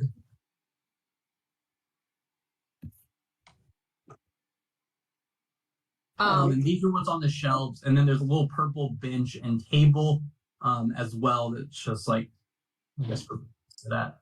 I'm gonna pick up the flint and steel. Pretty Does it have sick. a price Won't tag? lie. There is noticeably no price tag next to anything. Is there a person? Not currently that you see. I'm gonna put it in my pocket. Yeah, as you do that, there's a puff of lavender smoke behind you, and you hear a little voice over your shoulder that goes, Raven, don't make a habit of stealing from friends, and I didn't think you would either. And as you turn behind you, there's like kind of a shorter, chubby, bald gnome that has a light lavender skin color and a slight gray long beard that's kind of sticking down. And he says, so why don't we put the flint and steel back for a moment until we talk about prices? And would anyone like some soup and water? I imagine you're a bit weary from the walk. I'm Yes. gonna buy it, and I'll put it back. So, it's good to see all of you, dear friends. You must be Raven, Oog. I am Oog. And that's, I want to say Cass over there. Mog, Sheen, and who are you? And he looks at Arab. I'm Arab. Oh, Hello. How do you know them and not me? Am I not I don't famous? know you. I wasn't expecting you to be here or anything like that. But it's lovely to meet you. Oog Wait. is the name. I'm a collector. I'm assuming you know me from Idol. How do you know them? What is idol? Oh, idols, like collecting them. Never mind. How do you know us? Oh, old friends, new friends. We were friends either in a past lifetime or a future one, I imagine. Again, though, not sure about your friend here. I'm surprised that I haven't met you before. But anyway, I noticed you were interested in the purple flint and steel. I It am. makes the fire, when you light it, a nice lavender color that burns the whole time, just as hot as a regular fire. How much, my dear old friend? Oh, those kind of trinkets don't cost money. I trade in stories. Oh, But I like all of these items have a story attached to them, right? And that's what I trade in. Items that have a good story to them. You see that right there, that flint and steel, is actually used to light a brazier during the it was used to light the brazier. And Kristen, you gotta mute yourself. sounds like someone's dying over there. I can tell you a story of a girl getting her independence. Does it come with an object in any way? Preferably purple. The cloak. The cloak. You have a purple cloak. I do have a purple cloak, and this one actually comes from a different story of freedom. Oh? And I'm going to recount, or do you want me to actually? No, you can. Okay. I'm going to recount kind of the night that we had just last night and talking about how we hopefully save some people from long-term slavery. He giggles and says, that is quite a story indeed. Take the flint and steel, and is any of these other items of interest too? Because that feels like a 2-item store. Yeah, I'm what's the going name of the to girl? look at my friends. Does anything catch your guys' fancy? What did the lion or the pearl or anything do anything special? Well, all items do something special, don't they? That's why they exist in the first place. I think we should take the half-eaten jar of jelly. The lion is actually, I got that from a dear friend of mine. He used to run a circus in Vikna, but the circus got quite a bad rap for a while when they were taken over by snakes. So that closed down, and he had this nice lion statue he gave me in return. I used to live in Vikna for a while, ran a little shop on an island there. It's not important. But the pearl, is that what you were saying you were also interested in? Yeah. Yeah. That pearl actually comes from quite an interesting story, a 3-parter, if you will. And he begins to tell you kind of a story of basically how he kind of accidentally found himself in the middle of some massive sea battle between a pirate and a dragon born ship that the pirates were boarding, and he ended up just accidentally being there, passing by with the dragonborn traders from one place to another. But during that fight, the captain of the pirate ship was this great pirate that wore this magnificent purple scale mail, carried a purple trident, and wore a necklace that had a purple pearl on it. And he pulls actually out a really intricate and sharp purple trident, and then a very intricate scale mail armor that is purple as well. And he says, see, all of those were kind of came together. But the pearl doesn't have as much, I suppose, as the armor or trident do. Can I look at the armor? Of course. And he kind of holds it up towards you and lets you take it. Can I inspect it to kind of based on Mog's knowledge of crafting techniques and stuff, can I try and pinpoint how old and where this comes from, and if there's any special properties to it? Yeah, give me your whatever forging check or smithing check. Okay. 18 plus 7, 25. Yeah, this is old. And it's from relatively, you're getting the vibe that's from relatively early on in I guess when pirates existed, when shipping was kind of new, when big ships were first becoming a thing. This armor seems quite aged. And you're thinking centuries old, several centuries. Oh wow. and it is what am I trying to say? What are my notes again? He will explain to you that this armor gives the wearer the ability to swim quite fast and quite well, even though the armor is heavy. And he says, so it can find it quite useful if you find yourselves mistakenly overboard.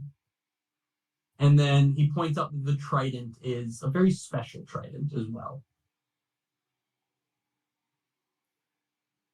Would he let me inspect that as well? Yeah, he's happy to hand it over to you. And he can give me another smithing check. And he goes, for my dearest of friends, I do have a couple of more specialty items as well. Those often do come with a price tag, though, I should say. What are they? He kind of like shifts back behind the counter and pulls up a pair of boots, a blowgun, and then this massive sword that kind of has like a moving sphere built into the handle of it that's constantly moving. And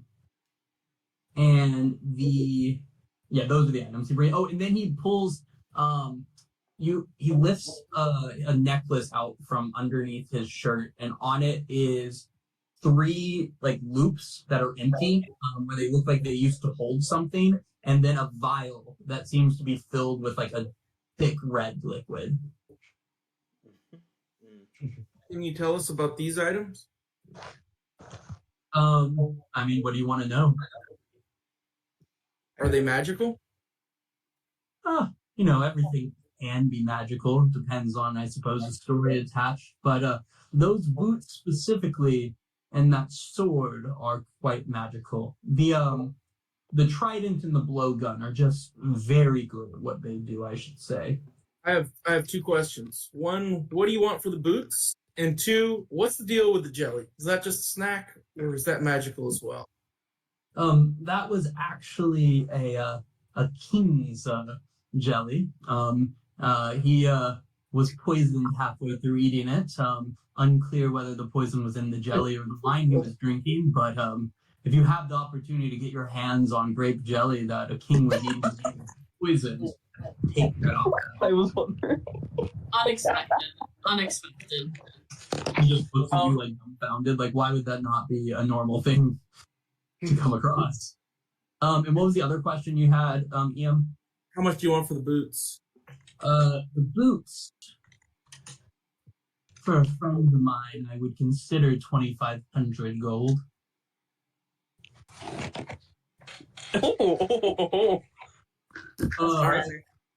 And he explains that these are boots of Elvenkind. Your steps make no sound regardless of the surface you're moving across, and you have advantage on stealth checks when you're wearing them. They're basically silent boots. They make you move silently. And so that's why they are so expensive. No, that's a fair price. I just unfortunately can't afford it. And he goes, I bring you back also again to this blowgun. Has anybody used a blowgun before? I have not, but I'm intrigued by it. This is an exceptional blowgun. I've heard that it's almost impossible to miss your target when you're shooting this. And he picks it up and shoots it, and it shoots like right through, like next to Arab's head, like through his head, and pins on the wall next to him. And he goes, precisely where I intended it. Can you not do that again? That was scary. He shoots one to the other side of you and goes, oh, sorry. Do you have any like purple metals? Like iron or anything, steel? Well, the lion is made of a metal called lead, but I'm sure that could be melted down into something exceptional. And then there's the flint and steel that your dear friend just bought. I love it. It's mine. But you can borrow it, but it's mine. Mm-hmm. All right, Arab will hold up his warhammer. Do anything kind of like this? He holds the trident and the sword up and says, this is the closest I have right now. Oh. Okay. But you, my dear friend, you said Arab, correct? Yes.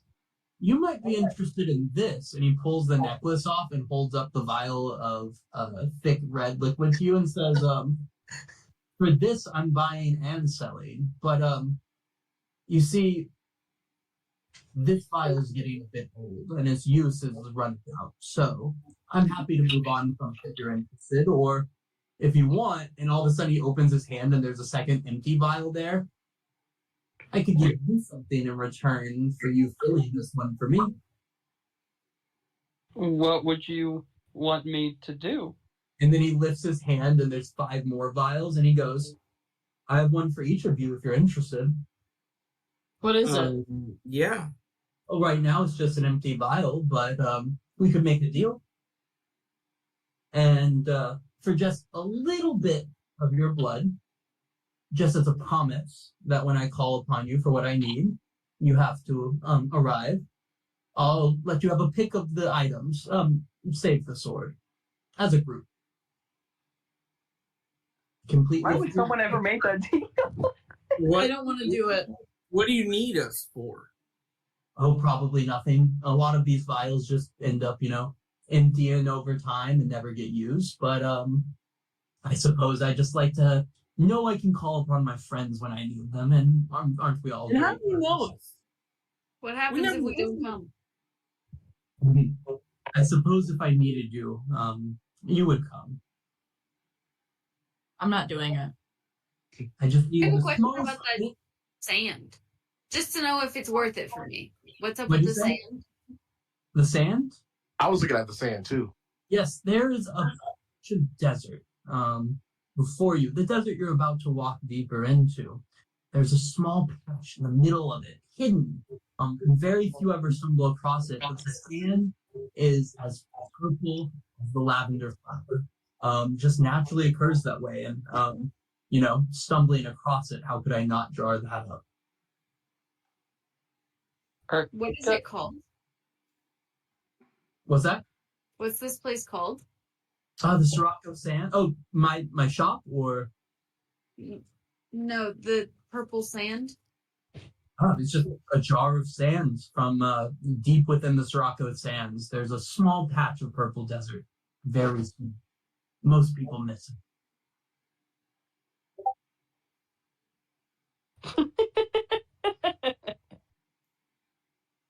What happened? Oh. Picture of Jack Sparrow with the jar of dirt in the chat. Yeah. So that's accurate. That is accurate. I'm gonna pull out some of the moonstone that I mined back in the place where we fought that gross dog thing. Mm-hmm. I don't know the exact color of moonstone because I've seen some with like a blue hue, some with a purple, some with like a greenish. Pretty yellowish, like moonlight kind of colored. Okay, so it wouldn't be the color he would be looking for. I mean, you could try. I would like to try. What is it that you have there, Mog? I have some pieces of moonstone. They have a fun story that's kind of still continuing. I'm gonna hold it up next to like a purple item and see if the light catches it and makes it shine a little more purple. Yeah, you kind of hold it up next to like the purple ink pen, and it glances the light just enough that there's a slight purple hue, and he goes, I'd consider it if the story's good enough, I suppose. I'm gonna tell him about the story of the mine shaft that we went down into in Myrtle Grove, where we fought the gross dog thing, and where Iam became initially possessed, and how that's been a harrowing journey. That's possibly still continuing. And he is just eyes wide, and that finishes, and he says, well, it seems that you either follow trouble or trouble follows you, but I would take the moonstone. What is it that you want in return? I want the lion. Deal. And he allows you to, he takes the moonstone, and you kind of, as he puts it in his hands, you see the color almost change before your eyes as he puts it under the shelf. He's so cool. I love him. Well then, I again say, for just one of you who would be willing to help me out if I ever needed you, I'd be happy to let you take most any item here. Or can I ask real quick why you offered me the vial of red stuff? I'm assuming someone else's blood? It's rare I don't know the people that come into my shop, so I figured you're unique in some way, and you might find more of a use of this than I would. And he shakes the blood vial at you. Could I call whoever's blood that is? I don't know. Could you? I just asked you. I want to know. Do it. How about this? And he takes it and he clasps it in his hands for a little bit, and it kind of shrinks a little bit smaller in size, and so that it was kind of like a large vial before, but he swings it so it's more just like a small kind of like emblem on a necklace, and he says, as a gift for a new friend, and hands you the necklace. Oh. Thank you. Oh, wait a second. Play. I just thought of something. Yes. Could I interest you in a vial of purple liquid with a pink cloud? Oh. 100% you could. Okay. And what exactly would you want for this wonderful purple liquid?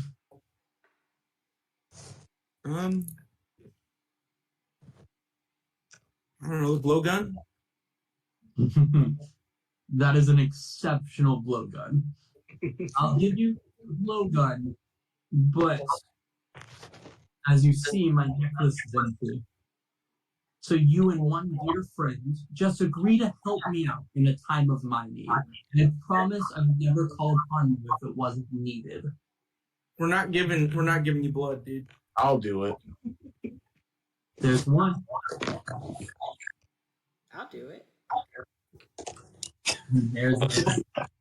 And he pushes the lip, takes a needle and pricks each of your fingers and fills the vial quickly, taps it, and then kind of blows a little bit of smoke at your finger, and then kind of closes it up. And he hands the blowgun to you with 5 darts. And he says, be careful, they're sharp. And then he looks at the two of you, Mog and Asheen, and goes, you are very dear friends indeed, and I hope that I never have to call you. Do these darts do anything, or are they just darts?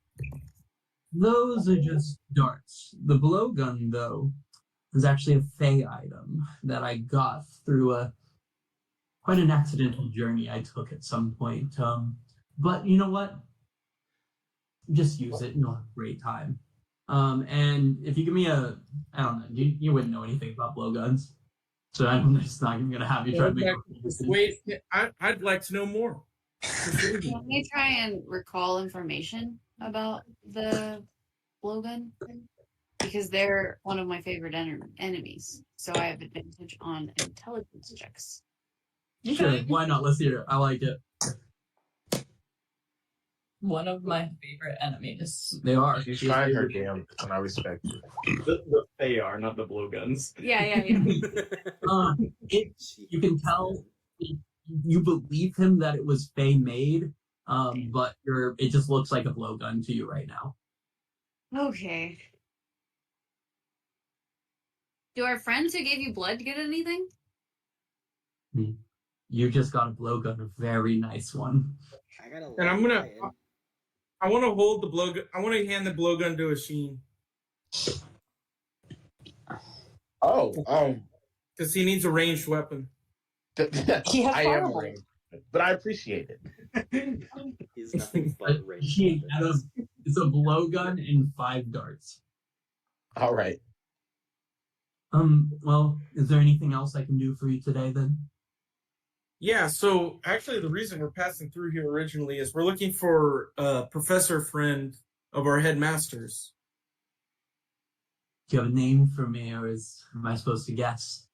I mean, you know all our names, so I figured you might know, but his name is Professor Jade Bones. He's at the Spire of Solitude, supposedly, but we're not 100% sure. Jade Bones, the nudist, or Jane Bones, the historian? Historian. Well, he might have been a nudist. No, historian. Historian. I do know.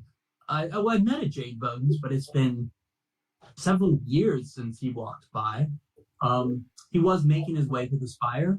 I hope he made it. How do we get to the spire? Oh, can't miss it. You continue on the path that you walk here. You'll be walking for quite a while. About a day's journey from here is the small town of Ghana Youth. And I'll put that in the chat because that is not a straightforward thing to it. Oh, that did not. That just said that again. I got you. There we go. There. Past the small town of Ghana Youth. Quite something back in its day, but now it's a bit of a ghost town, I suppose. But I should mention it is the last spot of shade you're gonna see for quite a while until you reach the spire. So it can be worth a stop just to get out of the desert heat and sun. But be weary. With the age of the town, it whispers and creaks sometimes. But after that, just keep walking deeper and deeper into the desert. How could you miss something as tall as this fire, right?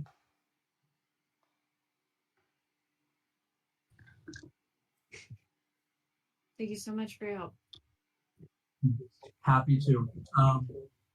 Eat your fill of soup, drink as much water as you want, and then I suppose I wish you the best on your journey. Who knows if our paths will meet again, but if they do, I suppose a couple of you were just a call away. Do you just make a lot of soup every day?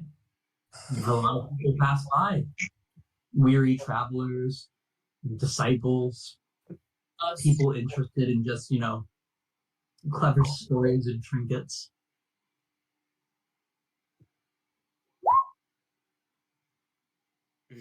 There's some hot soup. Yeah. Facts. The soup is also lavender if anyone cares. Can I ask him to turn some of my other moonstone pieces purple, or is that something that only happens whenever he's in possession of them? Are you asking him or asking me to ask him? Both. You ask yourself. Oh, and where would the fun be in that? That's not a very good story, is it? And he kind of just says no. That's his no. Well, what if I promise, like, whenever you call me back, I bring you a piece of purple moonstone and tell you all of the stuff I've done with it since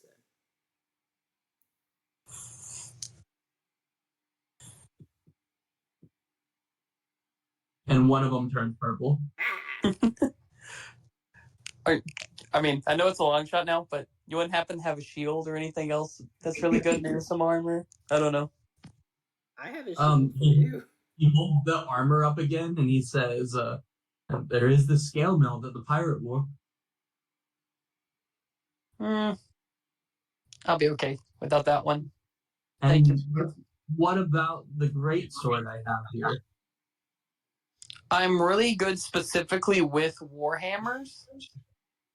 That seems like a Mog item, but he's already given This his. is an exceptional sword. I got my cleaver and I got my new scythe, but I do want to look at the great sword if he'll let me. What'd you say? I do want to look at the great sword if he'll let me to try and figure out what makes it so great. The great sword. Give me your check. Yeah. Ooh, 25 again. So, this sword is the sharpest you've ever seen a sword. It's incredibly sharp. Just touching any part of the hand, you feel like you've nicked your hand, with it. He says, this sword kills dragons, kills giants, hydra, monsters of all shapes and sizes, from the smallest pixie up to the greatest monstrosity you can imagine. Just with a flick of your wrist, you could chop its head off. Mog's drooling a little bit. What do you want for it? I'm afraid with this one, I can't cut any sort of deal. Likely, 25,000. Daddy? Is this a place where if I say I don't have the money, I'm gonna get thrown into the catacombs? Or Arab will stop and he'll be like, hey, if I give you an item and a story I have never told anyone, would that maybe do it? This sword is a bit of a world shaper. It's been carried by kings, minor gods, major gods, in story at least. There's not another sword like this anywhere. So I'm going to hold fast to the 25,000 unless you can give me items that would equal to that. Why do you care about money? I thought you were. I still You haven't don't even talked know to this guy. Yeah, a story you've never heard from a man you've never met? What are the odds? How delicious is that story going to be? You know everybody, but you don't know him. And it's a story he's never told. You're going to pass that up? 10,000 My gold. friend. 10,000 gold, a vial of the Arab's blood, and I would like to keep your purple friend. Wait, what? You like the Talking what? about Cass? You want Lil Uzi Vert? Lil Uzi. This guy. He's talking I about. would like to keep your Are we purple gonna friend. sell him off? I don't think we even with me telling the story, we don't have cumulatively 1,000 near 10,000 gold, do we? I guess I don't 700. know. I mean, I have like, or how much do I have now? Let me see. No, wait. Now, I'm give me one not gonna second. sell little man to slavery. Like we just got Oh, through. he wouldn't, 100 gold. he wouldn't be a slave. He'd merely be a friend who helps me run my shop. But his skin is so just exceptionally purple. Yeah. Oh, man. Lil Uzi, what do you think? Want to stay with this guy? Lil Uzi is gonna like hug onto your leg. No, real tight. we're not gonna do that. Real time. Guys, we couldn't do it anyway. Skin is pretty, guys. No. He says, I'm not too partial to the purple fellow. I would take any of you if you wanted to stay as an apprentice for the sword. Okay. Wait, No. no. I'm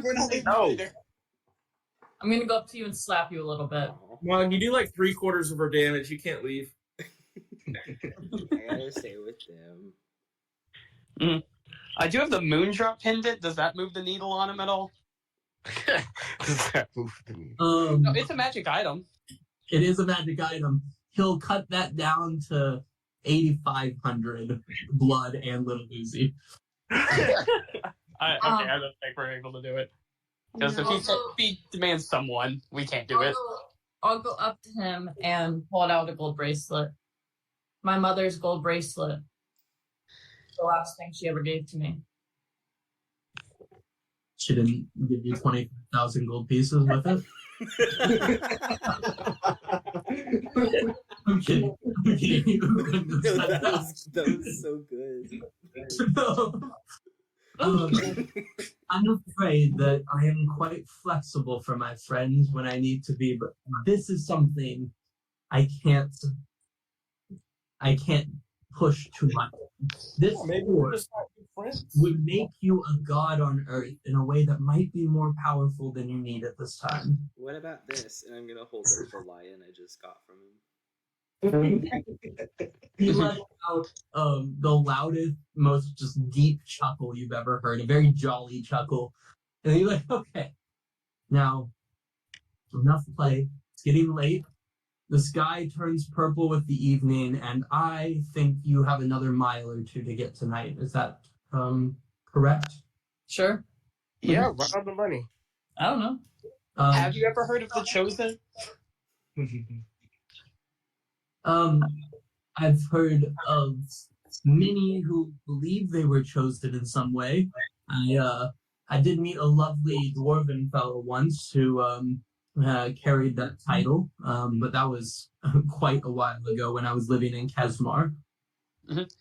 Arab will cast Zone of Truth on himself and say, like, the gods have appeared to me in my dreams and have mentioned that I am apparently a chosen. And also, no, this is not the story I was going to tell. And be like, Arab, what the hell? Arab, well, I appreciate your dreams. I've believed in a power a bit bigger than the 8. So, best wishes to you and your story, I suppose. But here's this: if you guys can figure out a way back to my haberdashery, and you can get close to the gold, you can make a deal. He's saying we need to get the fuck out of here. With a puff of smoke, you suddenly find yourselves about 100 yards further down the road away from Oob's haberdashery. I say we turn around and confront him again. Kill him for the sword, guys. Kill him for the sword. You can, but y'all just gave him your fucking blood? Yeah. I mean... Okay, out of character right now, the blood that he had that he gave me was Eris, because this guy appeared in our first campaign. And our second. We met him in oh, that's true. Atros as well. Mm-hmm. Yeah, he's appeared in all of our campaigns. I think he definitely has Geths. I think he also has Fathoms, or had. I don't know if he called on them and what that means. Also, this weird that he never called on Aerith. Aerith is apparently like really powerful now. Like asking portals all over the place. Wait, and you now have Aerith's blood? Yeah, that's what he gave me. Are you sure it's Aerith? How confident are you it's Aerith's? Brendan DM'd me and told me to buy my blood back.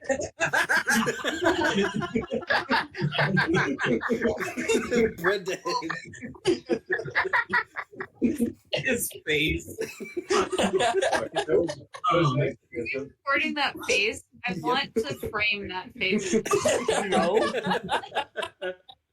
Oh, that's awesome. I thought he had me for a second there.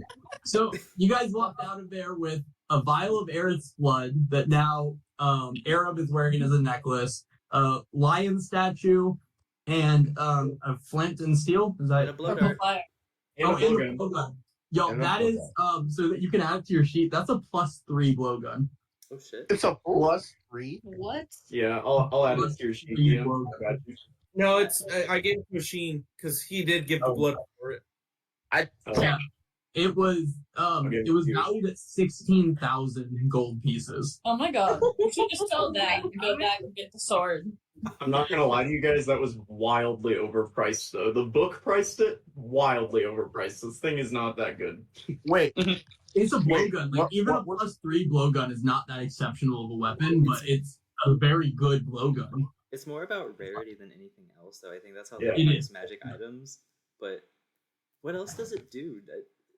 It's just a +3. It's not a magic item other than it's a +3. It's Fey made. That's really what makes it special. Is it was made somewhere in the Fey realm. How much does a blowgun even do? No. 4. You guys are 1 plus your dex plus 3. That's a. It's an automatic 5 damage. It's one. What about the proficiency? Is there no proficiency in the damage? No, proficiency is to hit, but not in damage. Oh, yeah. Cool, yeah. It's an automatic 5 damage. A guaranteed 5 if you hit, but it's not a guaranteed. A single dollar magic but this is how we get that affinity bottle. Hear me out, though. Give it to Cass so she can cast Ensnaring Strike with it, because I think that'll work. Oh, actually, I'll give it to Cass. That's actually really good. Cass, what would it be for Cass? A +3 blowgun for Cass would be like a +12 to hit, right? Or something like that. Yeah. Oh, yeah. Probably a lot. It's got to be high. Oh, drag it over there. But you own this +3 blowgun, and it is an exceptional blowgun. So, I can't believe you guys didn't want the sword. We wanted the sword. We did not have enough gold. Maybe we can sell a Uzi Vert. Oh my I god. can't believe you didn't take the deal of 10,000 gold pieces, Arab's blood, and Little Uzi. We don't have that much gold, and you know that. I feel like with items trading in, you could get about 10,000 together. As with what? They just made 3K and then sold something for 1,000. That was a fluke. More money. He said he wanted him because his skin was pretty. That's nasty. Lil Uzi's picking his nose right now. Just so you know. I think he wanted him because his skin was pretty. It's not great. Yeah, Gross. the Lambs vibes. This is definitely where we're gonna end it. We're end it about a mile down the road from Oogs as you continue on the path, towards the spire. Woo! Yeah. All right. And that was Oog's Haberdashery. I love Oog so much. Terrified of him and what he can do, but love him as a I'm character. happy I bought something.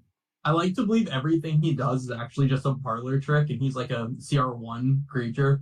It literally just It would takes be a one hit portal, to knock though. him out, but he can just magic everyone, you know. Yeah, he just everywhere. carries the blood to make you like scared. Is Can we know what he did with our previous characters since the campaigns are over? Nope. Apparently, he did nothing with Aerith. I have his blood.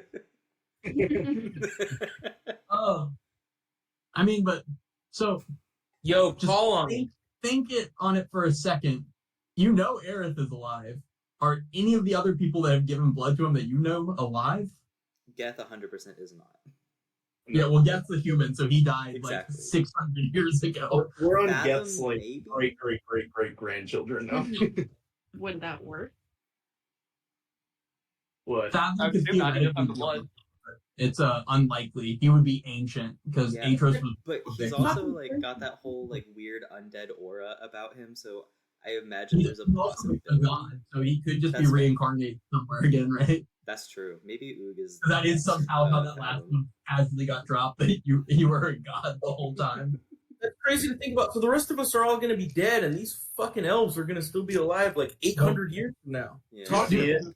The campaign that Aerith played in was like 350 years ago. Aerith's just ancient now. And he's Mhm. kicking it. I should point out, Mog has like a lifespan of like 50 years. Kobolds don't live super long, and he's already like 12, I think. oh, Yeah. Yeah. Mog's having a All right. quarter life crisis. Great session, y'all. We're back Yeah. next week. Woo! Is everyone here next week? I think so. I am. Could be. Yes, sir. Sweet. All right. Everyone Bye. say bye to the recording. Bye, recording.